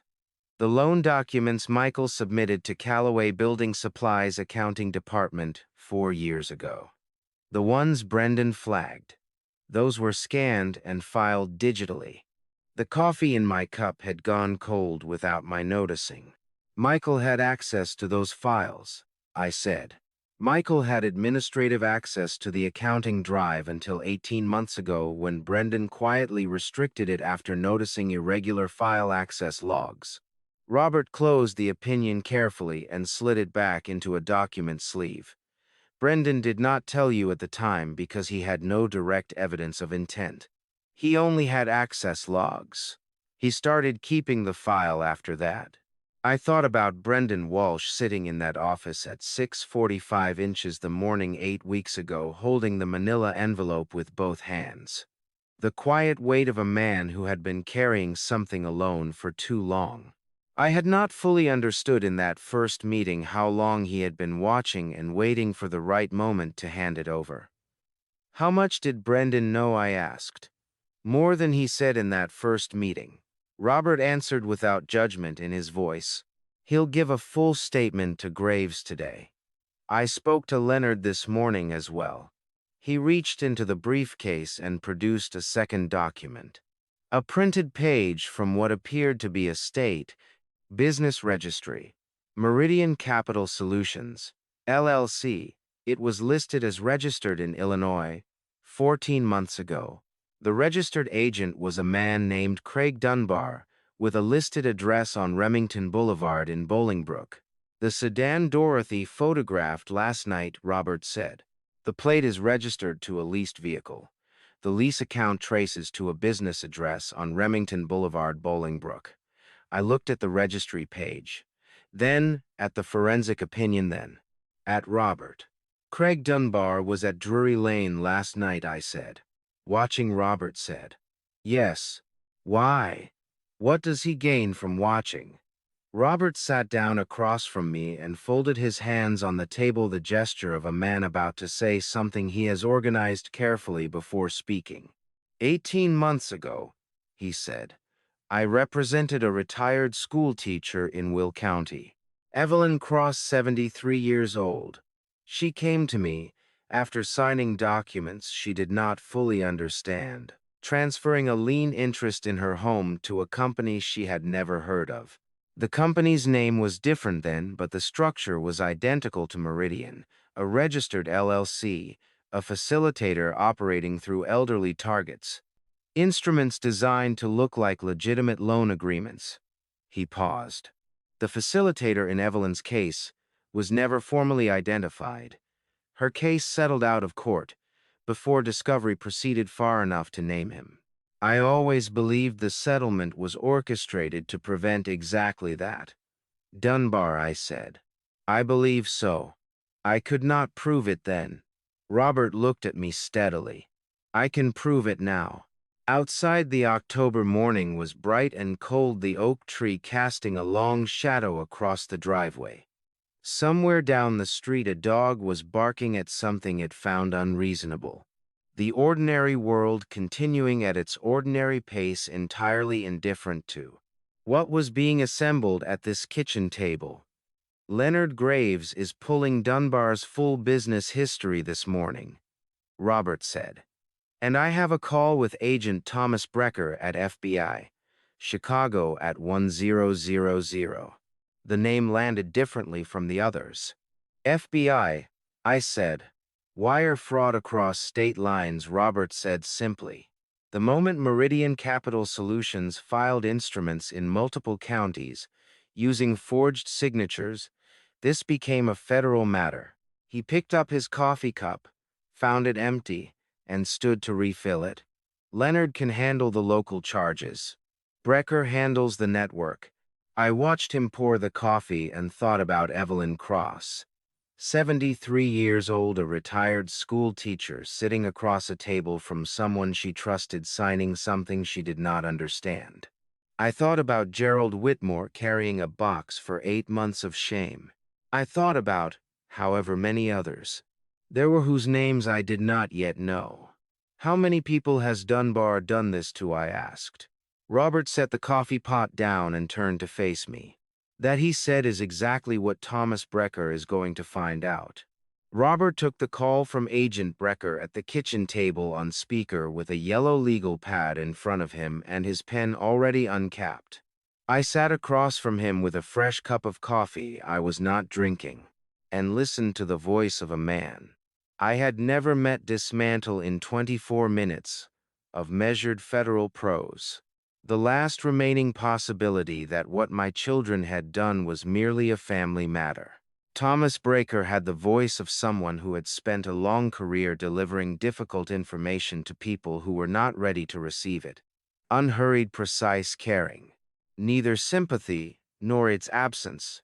Only the particular authority of a man who deals exclusively in documented fact. He was, Robert had told me before the call, 8 years old, 15 years, with the FBI's Financial Crimes Unit in Chicago and the lead investigator on a case that had been building quietly across DuPage, Will, and Cook counties for 11 months. The case had a file number My name was not in it yet. By the end of the call, it would need to be added not as a subject, but as a victim and a witness. Mr. Vance Breaker began. I'll tell you what I can share within the parameters of an active investigation. Meridian Capital Solutions LLC was incorporated 14 months ago as the third iteration follow-up of the same operational structure. The two prior entities were dissolved within 6 months each after generating what we believe to be approximately $1.4 million in fraudulent loan instruments across 11 victims in 3 counties. All victims were over 60. All instruments involved forged or coerced signatures on documents designed to create enforceable debt against residential or commercial property. Robert wrote without looking up. I watched his pen move.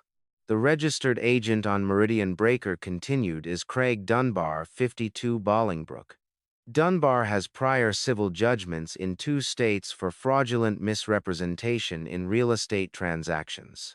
He has never been criminally charged because his victims, until now, either settled privately or lacked the documentation to proceed to prosecution.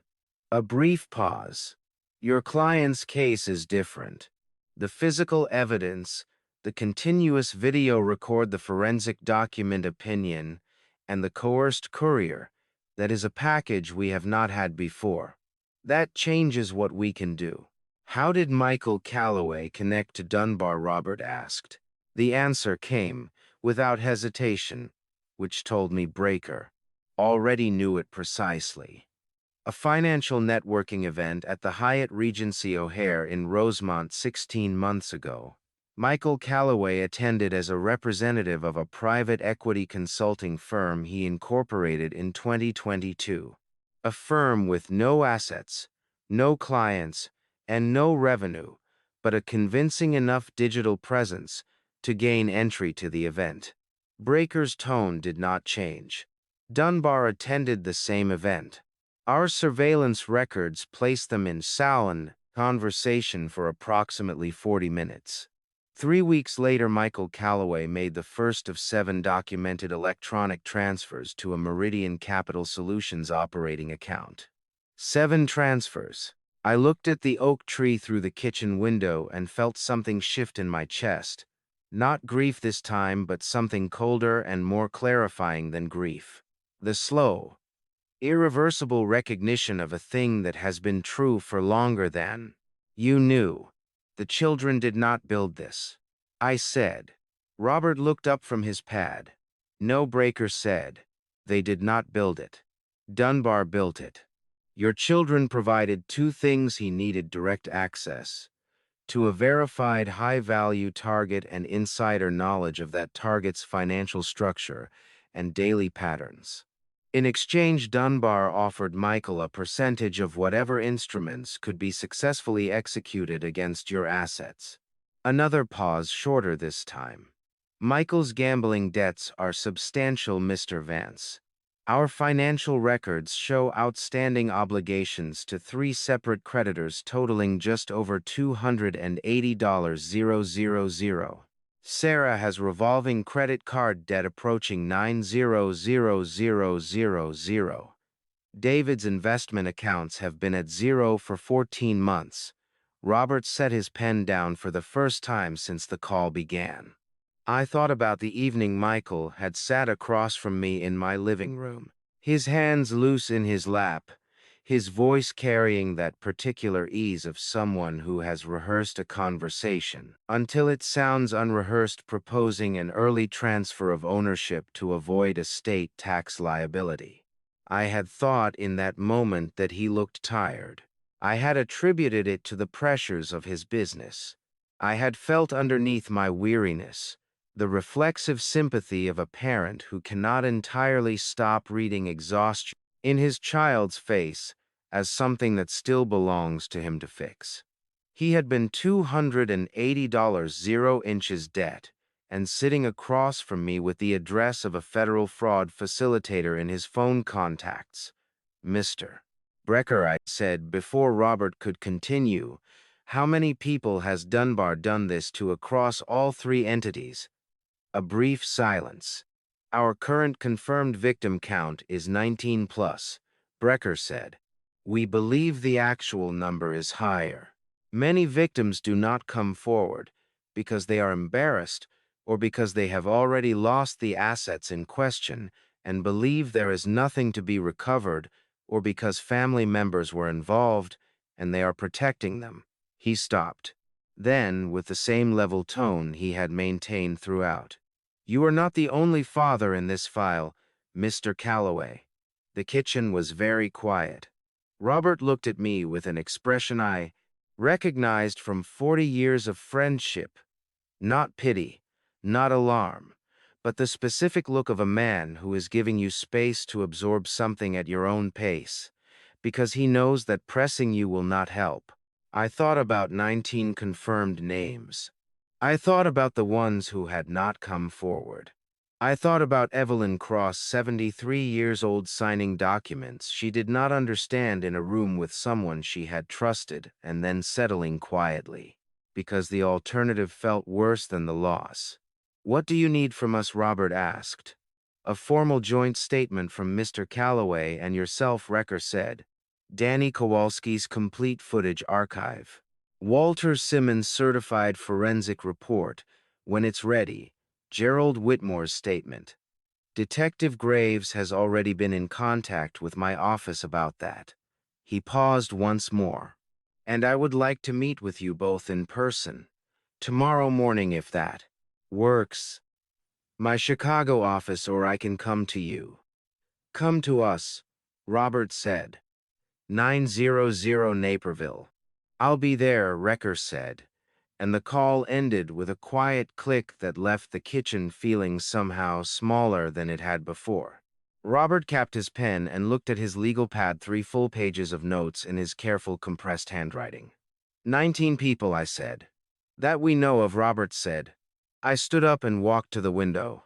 The oak tree's shadow had shortened as the morning advanced, pulling back toward its roots the way shadows do when the sun climbs high enough. 19 names. I did not know spread across 3 counties and houses. I had never seen each one of them carrying something they had not deserved to carry.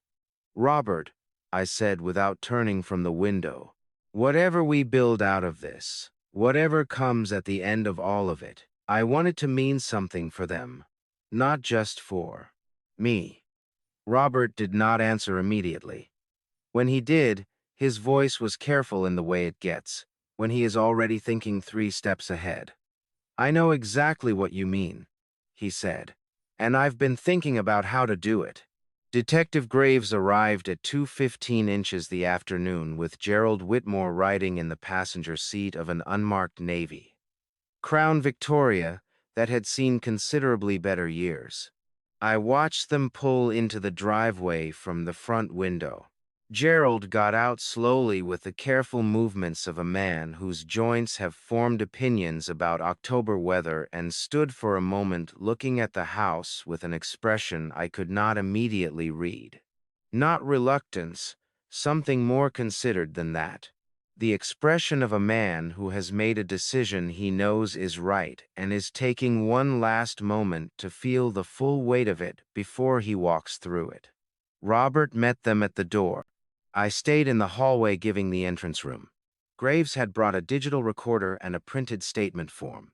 He set them on the kitchen table with the practiced efficiency of someone who has conducted enough of these sessions to have reduced the setup to a single fluid motion. Gerald sat in the same chair Dorothy had occupied the night before, which struck me for a reason I could not entirely explain as significant. Mr. Whitmore, Robert said before Graves could begin, I want to be clear about something. I represent Mr. Calloway. I am not your attorney.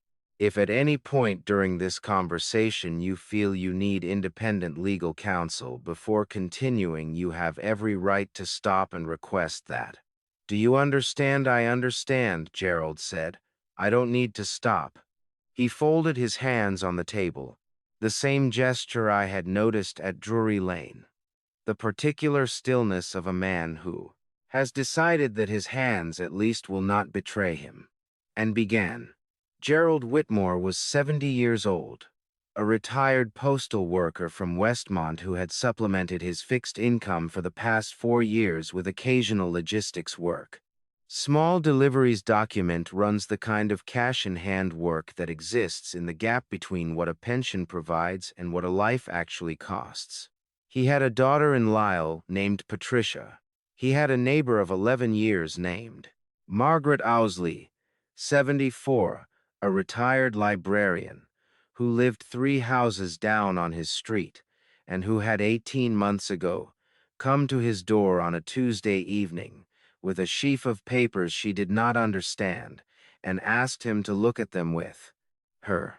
He stopped at that point in the story, not for long but long enough that Graves did not rush him. Margaret couldn't make sense of the language Gerald said. She had signed something she thought it was a refinancing agreement, something her financial advisor had recommended. But the numbers didn't look right to her afterward, and she didn't have anyone closer to ask. He looked at his hands. I'm not a lawyer. I'm not a financial person. But I could see that what she had signed gave a company called. I can't remember the exact name. Now it was different from Meridian gave them a lien position on her home for a debt she hadn't actually incurred. I told her she needed a lawyer. She said she couldn't afford one. She said the advisor had told her it was standard paperwork. The kitchen was very quiet. What happened to Margaret? I asked. Gerald looked at me directly. She lost $22,000 trying to resolve it without going to court. The company, whatever it was called, applied pressure for 8 months and then offered her a settlement that was really just a structured theft. She took it because she was 73 years old and exhausted and alone. He paused. She told me afterward that the worst part wasn't the money. The worst part was that she felt stupid, that she kept thinking she should have known better.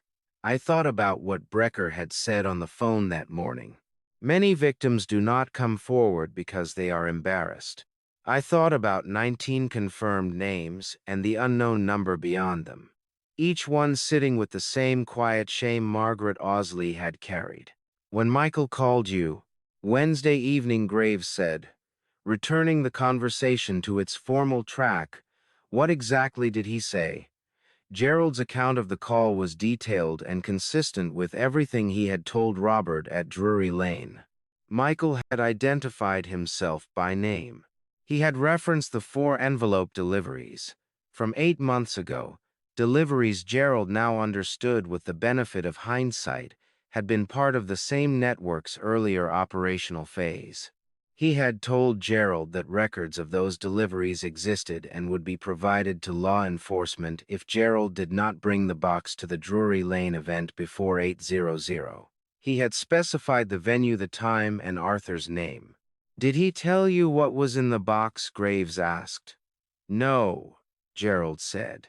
He said it was a retirement gift. He said it was personal and fragile and that I should deliver it directly to Mr. Calloway and no one else. Did he tell you not to mention the call to anyone? Yes.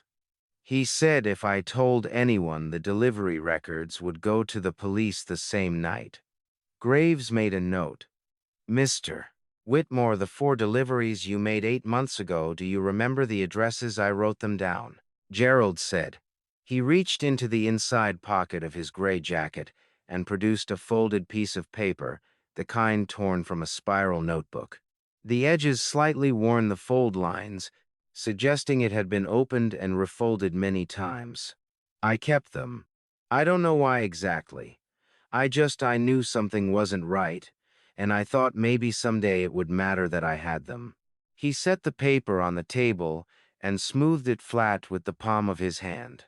Graves looked at the 4 addresses. Something in his posture changed, a slight straightening, a specific alertness. Robert, he said quietly, 2 of these addresses are in our existing victim file. Robert leaned forward.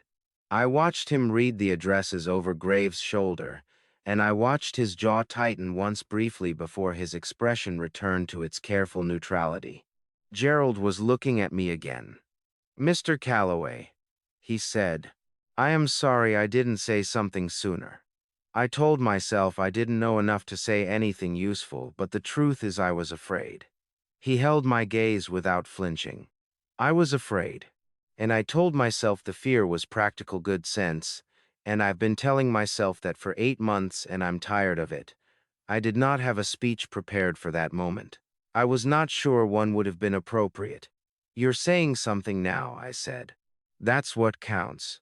Gerald nodded once, and some of the tightness went out of his shoulders in a way that looked like something he had been holding for a very long time finally being set down. Graves finished his notes, clicked off the recorder, and slid the statement form across the table for Gerald's signature. Gerald signed it without hesitation, with the clear, unhurried signature of a man who has nothing left to conceal. Graves' phone buzzed on the table. He glanced at the screen, and his expression shifted in the particular way that experienced investigators' expressions shift when something they have been expecting arrives sooner than anticipated. He picked up the recorder and the signed statement and looked at Robert. "That was Brecker's office," he said. "They've been watching a Bolingbroke address since this morning. Something's moving." Thomas Brecker was exactly what his voice had suggested. Compact, deliberate, and possessed of the particular stillness of a man who has learned that economy of movement is its own form of authority. He arrived at 857 driving a plain gray sedan and shook my hand at the front door with a firm, brief grip before following Robert into the kitchen without needing to be shown the way. He was 48, as Robert had said, with close-cropped brown hair and the kind of unremarkable face that is ideally suited to federal investigative work. The sort of face that people look at and then have difficulty describing afterward. He wore a dark jacket, open collar, no tie. His credentials were already in his hand before the door was fully closed. He sat down, accepted coffee, opened a thin folder on the table, and began without preamble. "The Bolingbroke address," he said, "is a suite of offices on Remington Boulevard registered to 3 separate LLCs, of which Meridian Capital Solutions is one. Our surveillance team confirmed activity yesterday afternoon. 2 vehicles registered to Dunbar's operating accounts, document movement in and out of the building, and a third-party courier pickup at 4:17 p.m. He looked at Robert. "Whatever was in that box last night was not the only thing moving." "What else is moving?" Robert asked. "Money," Brecker said simply. "Electronic transfers from Meridian's primary operating account outbound to 2 separate accounts. We have been watching for 11 months. The transfers started at 3:00 p.m. Eastern, approximately 7 hours after the Drury Lane event concluded." He paused to let that sequence register. "Dunbar knows something went wrong last night. He is moving funds before anyone can touch them." I thought about the retirement party continuing in the main hall while Robert was identifying a forged signature in the alcove. 7 hours. By the time we were sitting at this kitchen table drinking cold coffee, the money had already been moving. "Can you stop it?" I asked. "We already have," Brecker said. He pulled a single page from the folder and set it on the table. It was a federal court order dated that morning bearing the signature of a United States District Court judge in the Northern District of Illinois. "Emergency asset. Freeze under Title 18, Section 1345. The order was filed at 6:42 a.m. and served to the primary financial institution at 7:15. He looked at me directly. "As of this morning, Meridian Capital Solutions operating account, its 2 subsidiary accounts, and all accounts registered to Craig Dunbar personally are frozen pending investigation." The page sat on the table between us. I looked at the judge's signature, a brisk, confident hand, and thought about Evelyn Cross and Margaret Owsley and 19 confirmed names, and all the unnamed ones beyond them. There is a Title III wiretap authorization as well, Robert said. It was not entirely a question. Applied for yesterday evening based on the evidentiary package from Drury Lane, Brecker confirmed. We expect judicial authorization within the next 2 to 3 hours. The probable cause threshold has been met. The physical evidence, the forensic opinion, Gerald Whitmore's statement, and the surveillance records from 11 months of prior investigation are collectively more than sufficient. He picked up his coffee cup. Once the order is active, all electronic communications to and from Michael, Sierra, and David Calloway's registered devices will be monitored. Robert wrote something on his legal pad. I watched his pen move and tried to fully absorb what was being said, that somewhere across DuPage County in apartments and houses I had not visited in months, my 3 children were about to find themselves at the intersection of a frozen account and a federal wiretap without knowing either was coming. The freeze is the mechanism, Brecker said, as if he had read the question I had not yet voiced. Here is why it works. He set his cup down and spoke with the measured clarity of someone who explained operational logic to civilians before and has learned to do it without condescension. Michael Calloway carries $280 0 inches active debt obligations. His primary creditors are on 3 0-day payment cycles. 2 of those cycles expire within the next 6 days. The moment Meridian's operating account is frozen, his expected incoming payment stops. His creditors will begin contact within 48 hours. And Sarah and David. Robert said Sarah's credit card obligations are managed through minimum payments that depend on a monthly transfer from a joint account she shares with Michael. David has been living on a monthly cash transfer from the same Meridian account for the past 8 months under a consulting fee arrangement. Reacher folded his hands on the table. All 3 of them are financially dependent on money that no longer exists as of 7:15 this morning. They do not know that yet, but they will very shortly. And when they find out, Roberts said, they will communicate with each other extensively. Reacher said, and with Dunbar, and possibly with each other's attorneys, if they move quickly enough to retain them. All of those communications will tell us a great deal about what each of them knew and when they knew it. He reached into the folder one more time and produced a business card which he slid across the table to me. Mr. Calloway, he said, there is one more piece that needs to be in place before the afternoon. The financial institution holding Meridian's accounts, Heartland Commercial Bank in Lombard, has an internal compliance officer who has been cooperating with our investigation since last month. Her name is Cynthia Draper. She processed the freeze order this morning, and she is prepared to provide a formal declaration of the account activity records going back 14 months. He paused. Robert already knows her professionally, but I wanted you to know her name and her role because her records are going to be a significant part of what gets presented in court. Robert looked up from his pad. Cynthia is thorough, he said. If she processed it, it is airtight. Cynthia Draper had been, I learned in the next few minutes, a compliance officer at Heartland Commercial Bank for 9 years.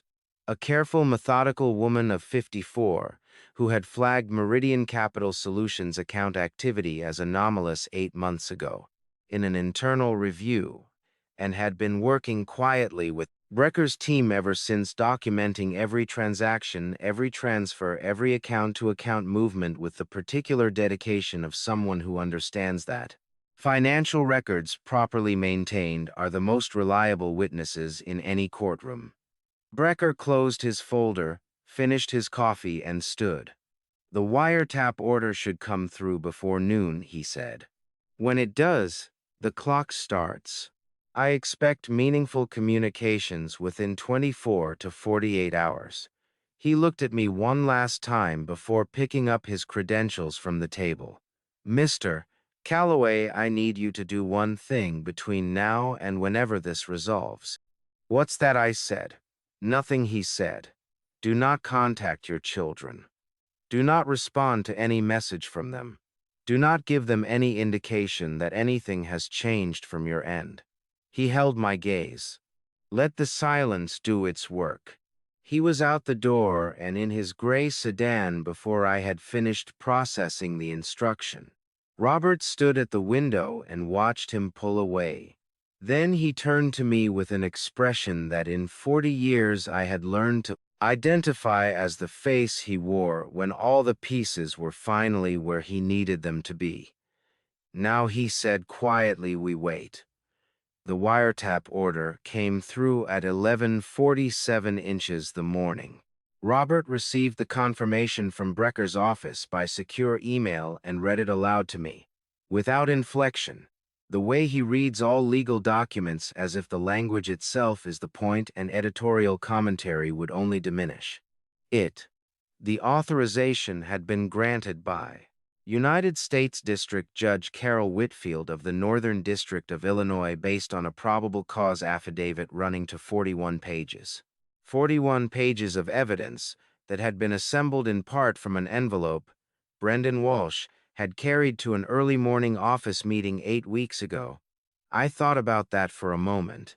Then I put my phone face down on the kitchen counter as Brecker had instructed, and I left it there. The afternoon passed slowly. That is the only honest way to describe it. Robert worked at the kitchen table with his legal pad and his phone and the quiet efficiency of a man who always has something productive to do with waiting time. I went out to the garden for an hour, not because I had anything particular to do there, but because Eleanor had always said that the garden was the only place where the difference between what you could control and what you could not was perfectly and honestly visible. And on that afternoon, I needed that particular honesty. The oak tree at the end of the driveway cast a long shadow across the grass. The last of the October tomatoes were finished. I had not gotten to them in time, and they had gone soft on the vine, which under any other circumstances would have bothered me more than it did. I pulled them off and dropped them in the compost and stood for a moment with my hands still looking at the empty vine, thinking about nothing in particular and everything at once. Dorothy appeared at the fence at 3:30. She had a pair of garden shears in one hand and the expression of a woman who has decided that the best way to check on a neighbor without making a production of it is to be visibly occupied with her own yard simultaneously. "How are you doing?" she said. "Waiting," I said. She nodded as if that were a complete answer, which perhaps it was. She trimmed something on her side of the fence that probably did not need trimming and then said without looking up, "Margaret called me this morning." I turned to look at her. "Margaret Ausley," Dorothy said. "Gerald's neighbor." She heard through Gerald that something was happening, that someone had finally. She stopped, chose her words, that it wasn't just her, that there were others. She set the shears down on the fence post. "I thought you should know that." I did not have words immediately available for that. I nodded and Dorothy picked up her shears, and we stood in the ordinary afternoon quiet of two neighbors in adjacent gardens. And I thought about Margaret Owsley apologizing for crying over the relief of not being alone in something she should never have had to carry. My phone face down on the kitchen counter rang 11 times between 2:00 p.m. and 9:00 p.m. I know this because Robert kept a log: 3 calls from Michael, 4 from a number registered to Sarah, 2 from David's cell, and 2 from an unregistered number that Brecker's team later identified as a prepaid device purchased in cash at a Walgreens in Bolingbrook the previous week. I did not answer any of them. Robert answered his own phone once briefly at 6:45. He said very little. "Yes, I understand. Keep me informed," and then returned to the table and wrote 4 lines on his legal pad and underlined the last one twice. He did not share what the call contained, and I did not ask because Brecker had been clear about information management and Robert understood that better than anyone. At 9:30 I went to bed. I slept better than I had in weeks. I was not sure what that said about me, but I was too tired to examine it. Robert called me at 7:12 the following morning. He had been on the phone with Brecker since 6:00. "Come down to the kitchen," he said. "I want to go through this with you properly." He was already there when I arrived. His legal pad open, his handwriting covering 2 full pages in the compressed careful script that meant he had been writing while listening rather than transcribing after. The wiretap produced significant material between 3:00 p.m. yesterday and 11:00 p.m. South Source, he said. "I'm going to tell you what Brecker authorized me to share. Some of this you will find difficult to hear. I want you to let me finish before you respond." I sat down. I folded my hands on the table. I said, "Go ahead." Robert looked at his notes and began. Michael had called Dunbar at 3:22 p.m., less than 4 hours after the freeze order had been served to Heartland Commercial Bank. The call lasted 9 minutes. Michael's voice, according to Brecker's summary, carried the specific quality of a man who has just discovered that the floor he was standing on was not actually attached to anything. He told Dunbar the accounts were frozen. He asked what to do. Dunbar's response was to tell Michael that nothing was frozen on his end, which was Robert. Noted technically false, and potentially the most incriminating thing Dunbar had said in 11 months of surveillance, because it demonstrated that Dunbar knew the account structure well enough to lie specifically about it. Sarah had called Michael 4 times between 4:00 p.m. and 7:00 p.m. On the third call, her voice had broken. She had said with a directness that Robert read without editorializing that she had not understood what she was agreeing to when she signed the documents Michael had brought to her kitchen table 8 months ago. She said she had thought it was a loan restructuring. She said she had thought it was legal. She said she was scared. I held that for a moment. Then I said, "Keep going." David had called a number registered to Garrett Pullman, the attorney who had filed the guardianship petition, at 5:15 p.m. The call lasted 3 minutes. David asked whether the petition could be accelerated. Pullman's response, measured and careful, in the way of a man suddenly aware that a situation has become considerably more complicated than his client initially represented, was that he would need to review the matter and would be in touch. Pullman had called Robert at 6:00 p.m. Robert permitted himself a small pause at that point in his account. "What did he say?" I asked. "He withdrew the guardianship petition," Robert said, "effective immediately. He cited a conflict of interest and said he would be filing a formal withdrawal with the court this morning." He looked at me over his legal pad. "Pullman is not a criminal attorney, Arthur. He filed that petition because a client told him the facts warranted it. When the facts changed, he withdrew. That is the correct professional response." "And Dunbar," I said. Robert's expression settled into the particular stillness that meant the next thing he said was the thing the entire conversation had been moving toward.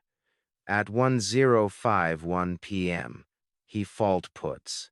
Dunbar made a call from his registered office line to a number in Phoenix, Arizona. The number belongs to a financial transfer service our team has been watching for 7 months as part of a separate but related investigation.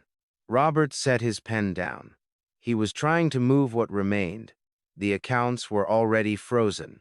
He was trying to move money that no longer existed for him to move. He paused. "Brecker called that the clearest evidence of consciousness of guilt he has seen in this investigation." Outside, the morning was gray, and still the oak tree motionless in the absence of wind. "What happens now?" I said. Robert picked his pen back up, clicked it once, and looked at me with the focused calm of a man who has been waiting 40 years for a morning exactly like this one. "Now," he said, "Leonard Graves and Thomas Brecker drive to Bolingbrook." Robert got the 580.com call from Brecker at 9:43 inches the morning. He was standing at the kitchen counter when it came through, his third cup of coffee in hand, and I watched him set the cup down with the careful deliberateness of a man who needs both hands free for what he is about to hear. He listened for 40 seconds. He said, "Understood. Thank you, Thomas." He ended the call and turned to face me. "They have Dunbar," he said. The search warrant had been executed at the Remington Boulevard office suite at 8:55 a.m., 45 minutes earlier. A team of 6 federal agents and 2 Oak Brook detectives, Graves among them, had entered the premises with a federal search warrant and a federal arrest warrant for Craig Dunbar on charges of wire fraud conspiracy to commit financial fraud against elderly persons and obstruction of justice. The obstruction charge related specifically to his attempt the previous evening to transfer funds from accounts he knew to be frozen, an act that under federal sentencing guidelines carried its own substantial weight, independent of the fraud charges. Dunbar had been at his desk when they arrived. Brecker had told Robert this detail specifically, and Robert relayed it to me in the same matter-of-fact tone. Dunbar had been at his desk reviewing documents and had looked up when the agents entered with particular expression of a man who has been expecting a knock on the door for a long time and has simply been waiting to learn which morning it would arrive on. He had not resisted. He had not spoken beyond identifying himself.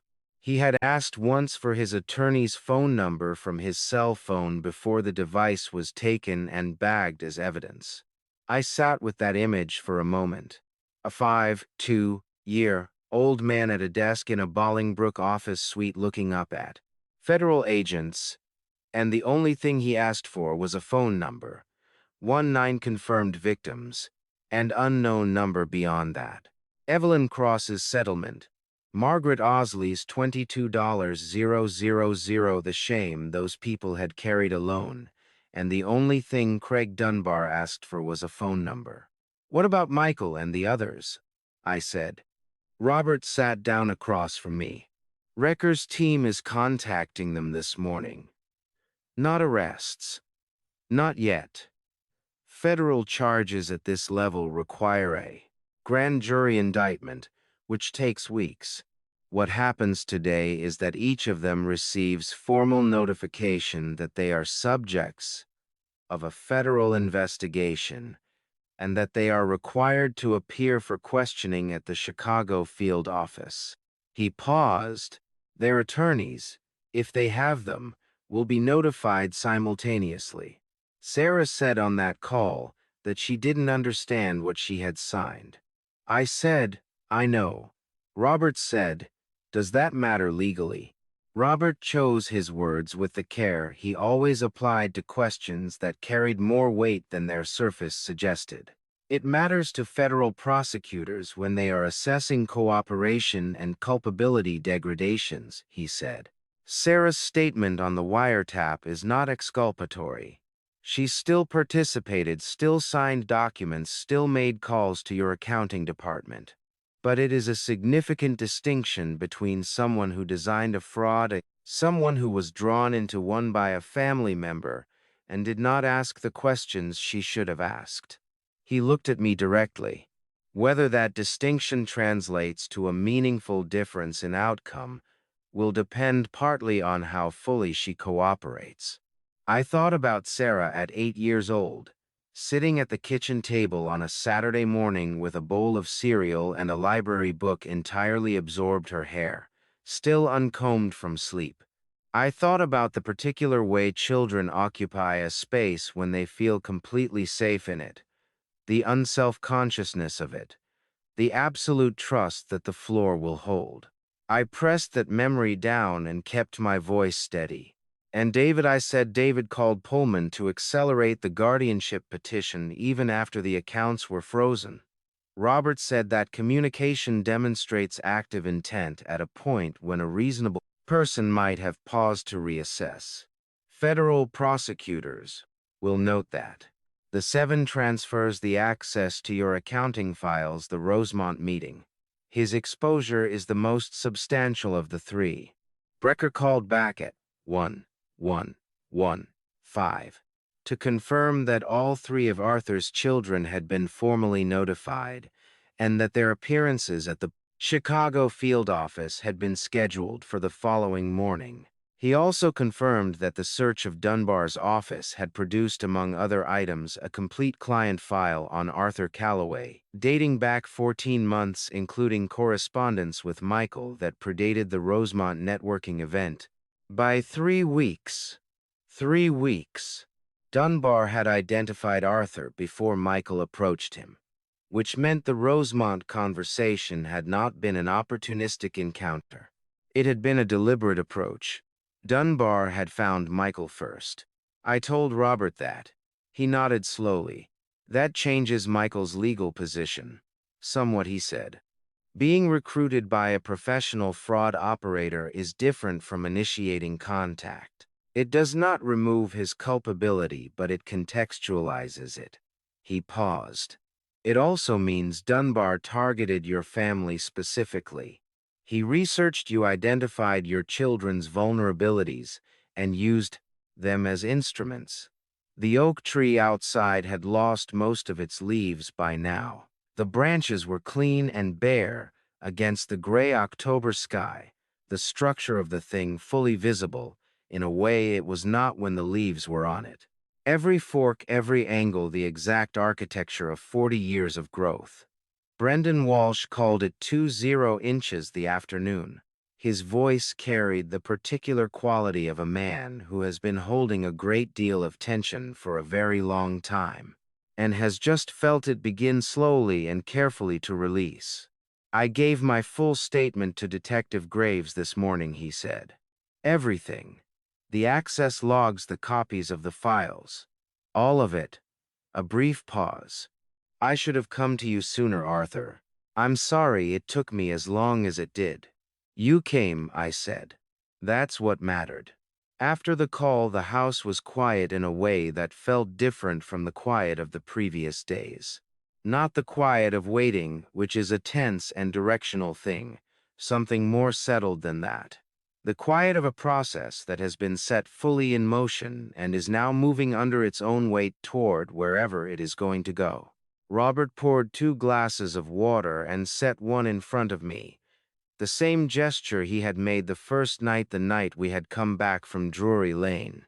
He sat down and looked at his legal pad for a long moment. Arthur, he said, there is something I need to talk to you about. Not about the investigation, about what comes after it. I looked at him. You told me 2 days ago that you wanted whatever came at the end of this to mean something for the other victims, not just for you. He turned his pen slowly between his fingers. I have been drafting something. It is not complete. But before it can be complete, I need to know whether you are prepared to make a decision about your will.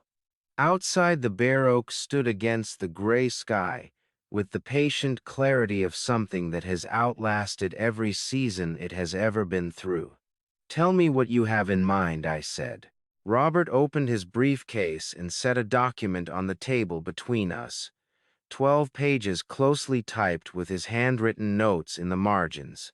The top of the first page carried a title he had chosen with the particular care he applied to everything that was .I. Going to last. I read the title. I read it a second time.